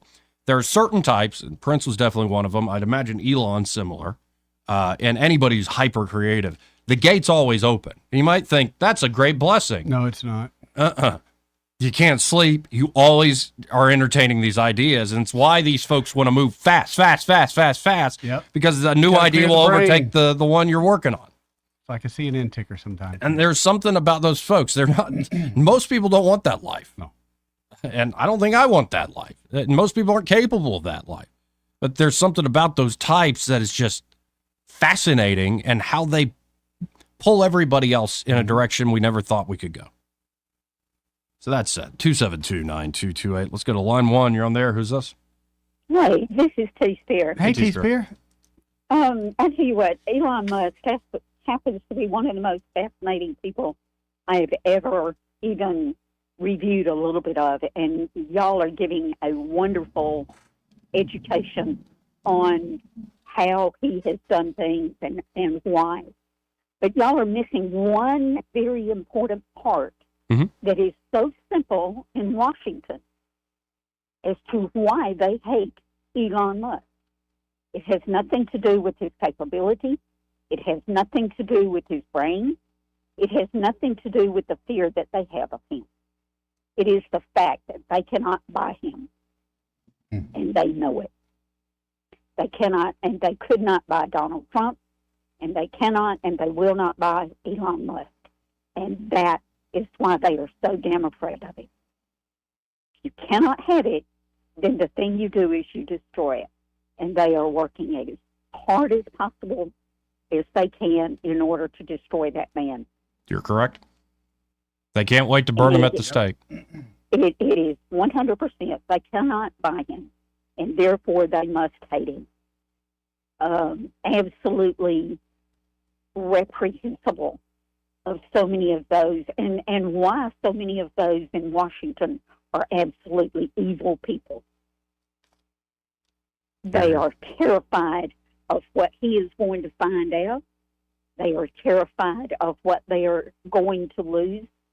They are terrified of the American people. So the best thing that they can do is to work to destroy the American people. And the sooner the American people recognize that fact, accept that fact, and do something about it, the sooner this country will be restored. But we've got to accept the fact that Washington is not necessarily our friend. We've got some wonderful people up in Washington right now. Really great people. People that other people deride. I mean, how many times are people on Marjorie Taylor Greene's case for her belief? Honey, she's got the guts to stand up there and tell the truth. Yep. It's why they hated Christy Nome. It's why they hate Tulsi Gabbard. It's because they have the guts to stand up there and tell the truth and to rip the covers off. But they are terrified of what Elon Musk is going to find and what they stand to lose. You look at everyone, like you said earlier, you look at every one of these representatives that went to Washington, wealthy people, don't get me wrong, they were well off, but they weren't multimillionaire. How does Bernie Sanders afford 3 homes over $1 million apiece? Right. How does a bimbo like AOC suddenly worth $20 million? Her hands have been in some pie, and she knows it, and she's terrified that she's going to be found out. It's not just that she has the money. She's terrified that she's going to be found out. The people of these districts need to be asking their representatives, where did you get your money? When did you get your money? And why? And they need to be holding them accountable. I hold this to not only our federal representatives, I hold this to our state representatives, and I hold this to our local representatives. They are just as culpable as that person in Washington that's got his hand in that USAID pot and is absolutely getting all that they can get. People have got to stand up and start asking their representatives. And if they don't want to say anything to you, Richard Shelby, they don't want to tell you the truth. You don't want to vote for them again. Because if they'll lie to you about the little things, they sure as hell are lying to you about the big thing. Yes, ma'am. Well, I appreciate it, T-Spear. Keep up the good work, guys. Thank See you. you later, Eddie. See you. Bye. As T-Spear was going on her rant there, and a good one today, just in, DOGE's Big Balls is back, baby. Oh, he came on back. Excellent. And he has a new important role at the State Department and his own government email address now. Big Balls will help save America. Nice. I saw a while ago, too, Tulsi's vote will be this evening. The vote for Tulsi. How do you think that's going to go, brother? I don't know. I think she gets through. I hope she gets through. I hope she gets through. I think she gets. Susan Collins said, "I'll vote her." You know they're going to reject somebody. There's two more behind her that I worry about. Bobby Kennedy, Kash Patel. Yep. Yeah. Yep. Maybe Reese's appointment is necessary. Let's I'd go to say- line 3. You're on there. Who's this? Hey, guys, this is Soldier Boy. I didn't mean to call back the second time today, but I have to correct you, Joey. You said some misinformation. What? Oh, no. Yes. All right. So what was this? Each team could not. Each team, for example, Shaquan Barkley. Okay, he told him he wanted to be traded, and his free agent. He wanted to become a free agent, right? Okay. The Cowboys, which are my team, the first thing they did, that Jerry Jones says, we'd love to have him, but we don't have enough money under the salary cap to put him in for what he wants. Yet only certain teams out there had enough money. Some teams will have asked their players, do you want him bad enough on your team? Take a cut. You're going to have to restructure your contract. Yep. Right. You're going to have to make some restructuring on your things. See, unlike baseball, you be the Yankees and spend the most money. Baseball is different from football. There's no salary caps. Man, you can be the most expensive team in the world. Yeah, but then they still lost. They still lose, which is not great. Who? The Yankees. Yeah. That's true. Loved it. And we'll see, like, how about this? People said the Chiefs should trade Patrick Mahomes and call him fat on the way out the door, like they did with Doncic going to the Lakers. Oh, yeah. Well, here's the thing is, like, you can't always buy a championship. Right. That's the whole concept, and especially in NFL. And I mean, Jerry Jones is, man, he says, we'd love him having on our team. And I was like, yeah. We're in the talks with him right now. And once they found out what he wanted, he's like, we don't have, and the players didn't want to redo their contracts so they could give a little more room. For example, if you're getting your $10 million contract, instead of getting 10 that year, you only get 9, but you get 12 next year. Right. We're going to just reschedule, and reshape your contract. Or they can incentivize. Still get the same money. We're not, But the way the rules work, We're not asking technically for- every team has an equal shot at winning the thing. Well, Saquon Barkley, for example, he had 4 or 5 teams that were interested in him. What did he do? Smart. First, he found a team out of those 4 or 5. He narrowed it down to the willing to pay what he wanted. Mm-hmm. Second thing he wanted to do, he wanted that ring, which you can't buy. He thought his best chances of winning a Super Bowl would be with Philadelphia, not these other 4 or 5 other teams. Why would I make more money? At the end of the day, I can't go to a pawn shop and buy me a Super Bowl championship ring, which he now has. There you can't buy that. Even who's that famous basketball player? Kobe Bryant said that. Because he always had a race with Jordan, but with rings, right? And he showed us in his interview. It was really a good interview. And all his rings had little glass boxes over each one of them in the living room and presentation, And he says, this is what it's all about. But all this stuff around here don't mean squat, he says. All this house and the diamonds and all of that don't mean squat because you can't go buy one of those. Right. Well, and if you do, it doesn't make you a champion. The ring doesn't make you a champion. It just recognizes what a champion Well, it does to actually me is. if I'm drunk enough in a bar. Yeah, well, that's fair. I got to run, man. Appreciate it. See you, Soldier Boy. This part of the program brought to you by River Region Contracting, and their River Region Contracting, Todd Clark and his team are ready to help you out with that roof of yours. Now, they're not associated with any other roofing company here in the River Region. It's River Region Contracting with Todd Clark and the team. And here's the great news. When you call them up at 356-8635, that inspection's always free. Exactly, Joey. So if you're a little worried, you hadn't had the roof checked out in a while, or you're like, you know what, let's just get ahead of it. Right. Have River Region Contracting come out and see if your roof is jam up and jelly tight, as the song says. And if they do find a problem, they'll write up an estimate for free as well. The estimate's accurate. They show up on time. They get the job done well. They'll sit down with you, be like, okay, here's the problem with your metal roof. Here's the problem with your asphalt shingle roof. Here's exactly how we're going to fix it.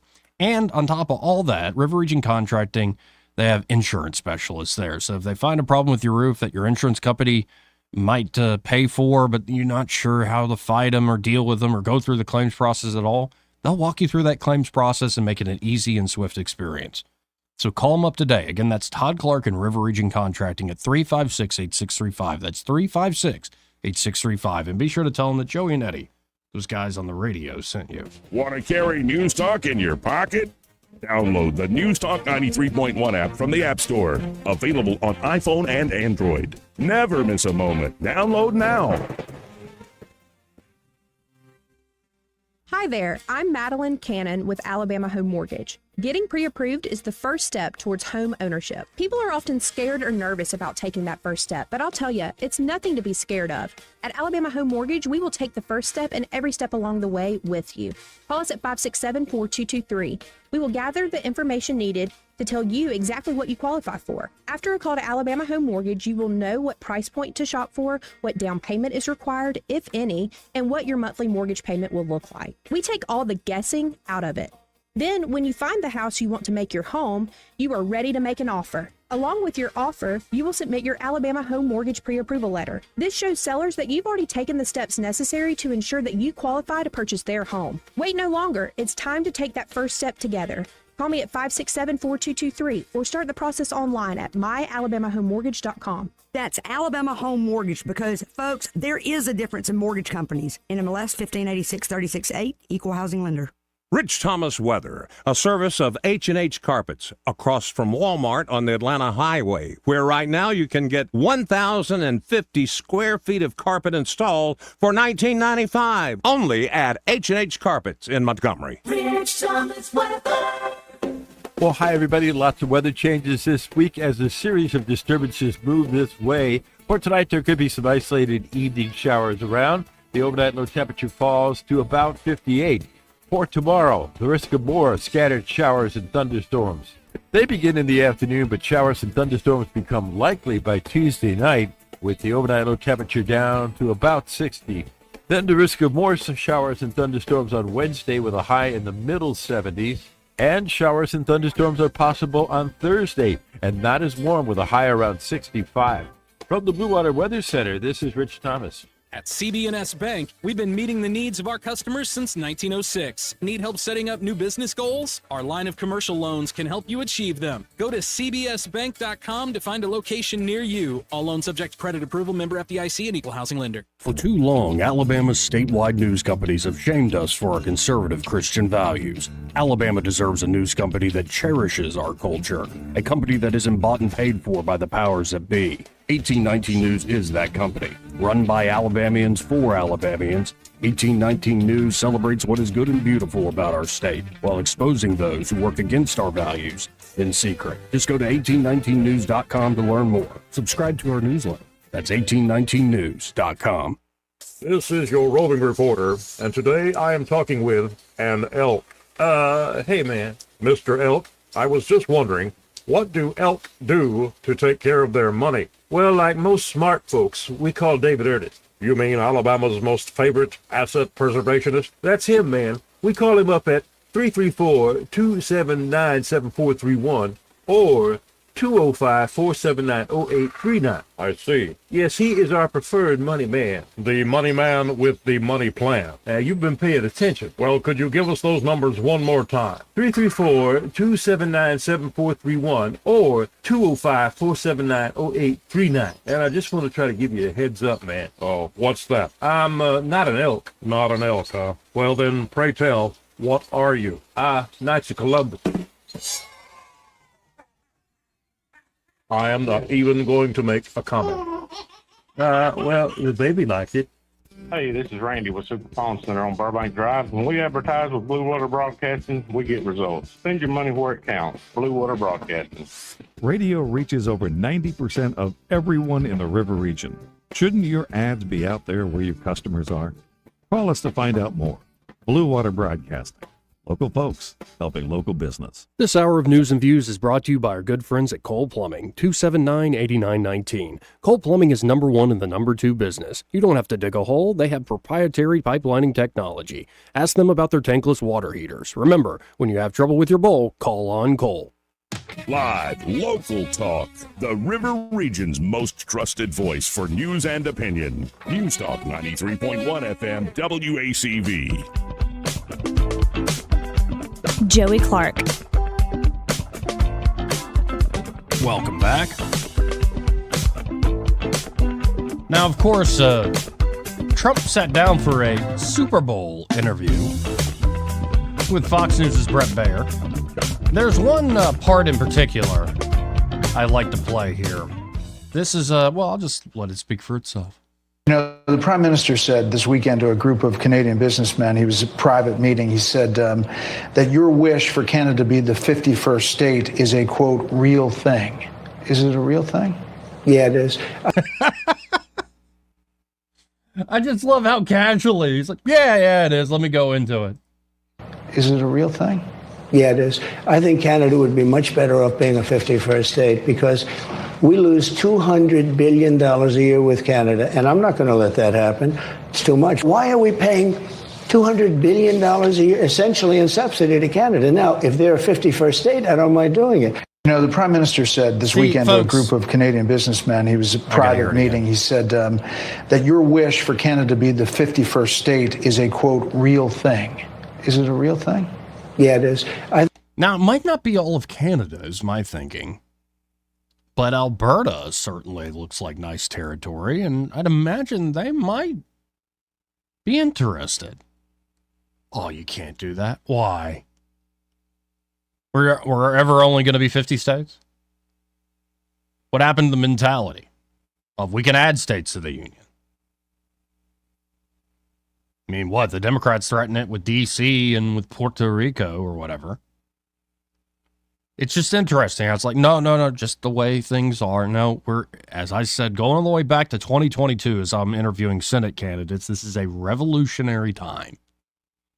Doesn't mean it'll be like any other revolution we've seen before. In fact, I hope this is a revolution where mostly people laugh as opposed to die. But we'll see.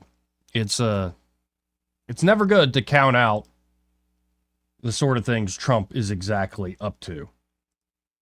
Now, one thing I'm very happy to see is that Trump's picks, like whether it's Mike Waltz there at the National Security Council as the National Security Advisor, or his pick for Defense Secretary Pete Hegseth, they're all for the DOGE approach.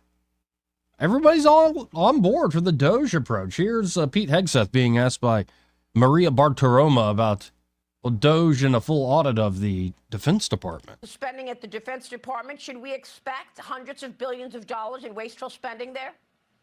Unfortunately, I think so. And we very much, the president is right. He's setting the pace.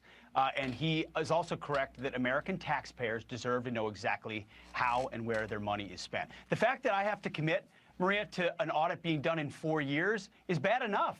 The Pentagon should be able to pass a budget right now. Thankfully, the Marine Corps has passed a clean audit for 2 years in a row, and I applaud them. But but that needs to go across the entire department. So that will be a focus. Where we spend dollars, we need to know, when we spend dollars, we need to know where they're going and why. That's simple accounting, and that has not existed at the Defense Department. We're going to fix that. But that's not even DOGE. I mean, we welcome Elon Musk and DOGE coming into our department to help us identify additional ways in which we can streamline processes, fast-track acquisitions, cut waste, cut tail to put it to tooth. We know in a world where America's, $37 trillion in debt, resources will not be unlimited. So every dollar we can find that isn't being spent wisely is one we can put toward warfighters. So we welcome DOGE at DOD. We will partner with them, and it's long overdue. The Defense Department's got a huge budget, but it needs to be responsible. And I love this idea that you could actually cut the DOD, cut a lot of spending out of it, and make the military even better for it. You got to get lean and mean. We got to act like we're serious here. We have to prepare for the next war, not the last war. There's a lot to be desired in the way things work. And where you first start is with just outright wasteful stuff. Outright fraud, outright waste. Like, we don't need these jobs here. Like, this is not making us stronger. Why do we have all these generals? Why do we have all these? A lot can just be done away with. Then you start getting into the procurement process, how much we're actually able to produce. Watched a fascinating thing with Elon Musk sitting down at West Point, and he said our capacity to produce, say, drones has to get much better because the future war, you're not going to see humans on the front. If you've got a drone swarm of thousands, tens of thousands, hundreds of thousands of drones swarming, you don't want to be a human out there because you're dead, no matter how good you are at what you do. Now, counterintuitively, you could have like completely analog jets, like no electronics on board. They throw out a electromagnetic pulse, knock out all the electronics, and just old-fashioned, fuel. Like, that could be a thing. And that's kind of, I can imagine a whole sci-fi story around that sort of thing. Like, how did you win the drone war? Well, we got away from electronics. We went to analog. But Elon's point is you either go full digital or you go full analog fighting these future wars. And a lot of the production that you need is just not there in the United States right now. And this is because of a process problem. And it's a matter of getting in and changing that process slowly but surely. Of course, you're going to need a lot of congressional input and all sorts of things for this. But it's a change that needs to be made quickly. The idea that spending money means the thing is running well is, well, that's an idea that needs to be dead. You can spend money like a drunken sailor, sailors, and the problem ends up being worse. Whether it's in education or in healthcare, or bailing out all the big banks, printing more money up, or just spending more and more money on stuff at the Pentagon. More money does not necessarily translate into a better fighting force, or a better education system, or better health outcomes. The problem is we have too much money, and nobody thinking about actually how to solve problems and do it quickly. We can get that spirit back. Let's keep going here with Maria and Defense Secretary Hegseth. All of this, as you're also looking to modernize, President Trump told me he'd like to call it a golden sphere. Or, I know we talked Iron Dome because Israel has that. Will this spawn a whole new effort to modernize and bring new innovation into the U.S. military? Well, what are the plans? It's a great question. Modernization is an incredibly important part of what we're doing at DOD. Take our nuclear triad, for example. As Russia's got a massive nuclear arsenal. China is racing to build theirs quickly, hundreds of new nuclear weapons year by year. We need to update our nuclear triad on land, in sea, and on air. But that also includes the Iron Dome. Iron Dome or Golden Dome, whatever you want to call it, we have embraced the executive order of President Trump. We're going to ensure it's included in reconciliation money, in the FY26, all our budgets going forward, to invest in the ability, Maria, get this, novel idea, to defend our homeland. That's why we're focusing on our southern border and the invasion there, the 100% operational control, and then our skies. So as President Trump is, he's a visionary, just like Ronald Reagan with this SDI back against the Soviets. Our skies will be deterred from rogue actors or enemies, and that helps us project power in a meaningful way as well while protecting the American people. And people. I love it. Love seeing it. Think this is the right spirit. Now, will it actually be implemented, or will the usual Lilliputians actually pull people back down to earth? Only time will tell. This part of the program brought to you by Smokehouse Pit Barbecue, and they're at Smokehouse. Oh, they're ready to go to serve you up a great barbecue lunch, or maybe you're looking for that dinner, and you can go pick it up, take it home, or eat there at Smokehouse. Beautiful establishment. Of course, same location they've been since, I think, 1989. They're on Main Street in Millbrook, but they're back to the original recipes at Smokehouse Pit Barbecue. So let's just say, go by. It's going to be exactly the type of barbecue you fell in love with all those years ago. 5 brick pits running, hand-pulled meats. It's the best barbecue in the river region. And, of course, don't forget about just, they do lunch and dinner. Don't forget about breakfast, though. They're open for in-house breakfast Tuesday through Sunday. So why not, tomorrow morning, stop by. And my recommendation is to try the cheese grits. It is one of the best things in the entire area. No matter the time of day or if you're eating breakfast, lunch, dinner, the cheese grits, always a great decision. But of course, you can get a full-on down-home Southern breakfast, and it's amazing. They do wonderful work there with breakfast, just as they do with barbecue across the board. You might be able to even mix the two. So y'all check out Smokehouse Pit Barbecue today. Again, that's Main Street in Millbrook, and when you stop by, be sure to tell them that Joey, that guy on the radio, sent you. We'll be right back. He may not know whether he's coming or going, but whether you're going to work or coming home, Greg Budell is there. Mornings, 6 till 9, and afternoons, 3 till 6. Only on News Talk 93.1 FM, WACV. Are you happy with your IT support company? Do they resolve your company's computer issues quickly, or do they leave you down and frustrated? You need your computers working and problems resolved quickly and permanently. GTI is different. GTI has a high standard of affordably supporting and protecting businesses like yours since 1999. Call them now at 819-4650, 819-4650, or visit gtinow.com.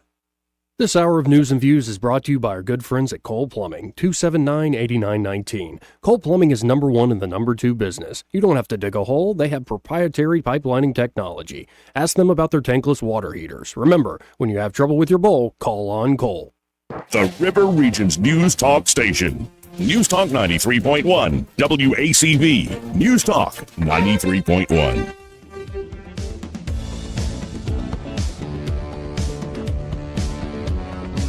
Joey Clark. Welcome back. Final moments of the program. That means it's time to talk to Ray Bowles from Prattville Carpet. Hey, Ray, how you doing? Man, I'm doing great. Fixing to head out the door to go to Memphis, Tennessee tonight. I got training tomorrow the next day on these epoxy floors. Ooh. And if you need a floor, call us, 285-8117. We're going to come out and give you a free measurement. Now, let me give you my conspiracy theory about the NFL. Okay. I believe the NFL is the one that came up with the rumor that Elon Musk had bought 3 commercials for DOGE during the game. Because let's be honest, how many of us actually watched the game for that 3 commercials? I know. They caught us. They got us. Like all of us fell for it, hook, line, and sinker. And the other thing that irritated the crap out of me was the halftime show when Sailor comes barreling downstairs, jumping up and down about some guy I've never heard of dancing on a car. And I'm like, Sailor, this is what's ruined the NFL, teenage girls. Y'all ruined it. That's the only thing. As soon as it was over, she was back upstairs. I didn't see her the rest of the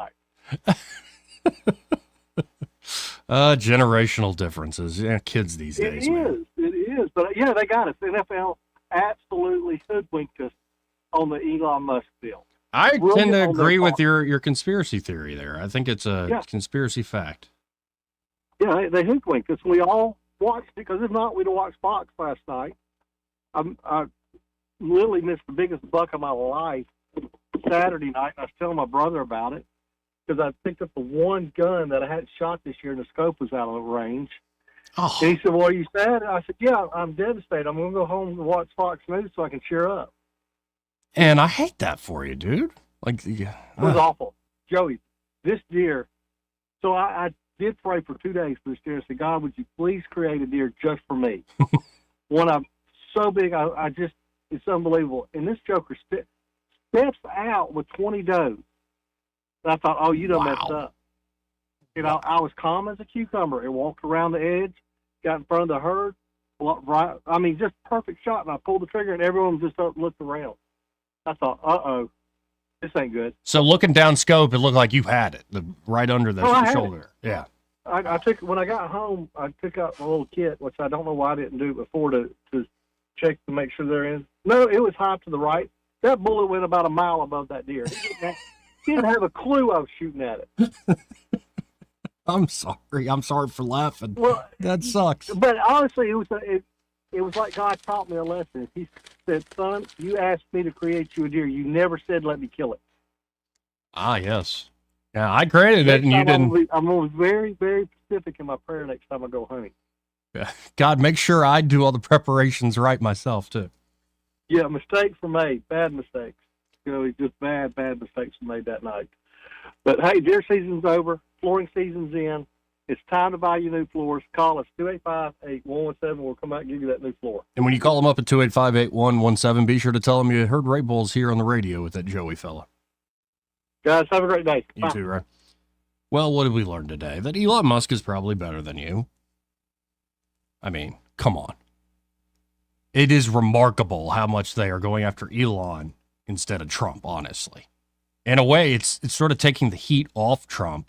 But I think they forget that Elon has one of the most powerful media voices now in world history. So, good luck with that, guys. Good luck with that. I'm definitely on Team Trump and Team Elon. And Team DOGE for this one. Oh, we also learned Big Balls was reinstated. He's now working at the State Department. It's a good day. Y'all stay tuned. Happy Hour with Greg Budell. He's back, and he's next. Broadcasting from the Riverside Chevrolet Master Control Center, this is WACV Cusada, News Talk 9.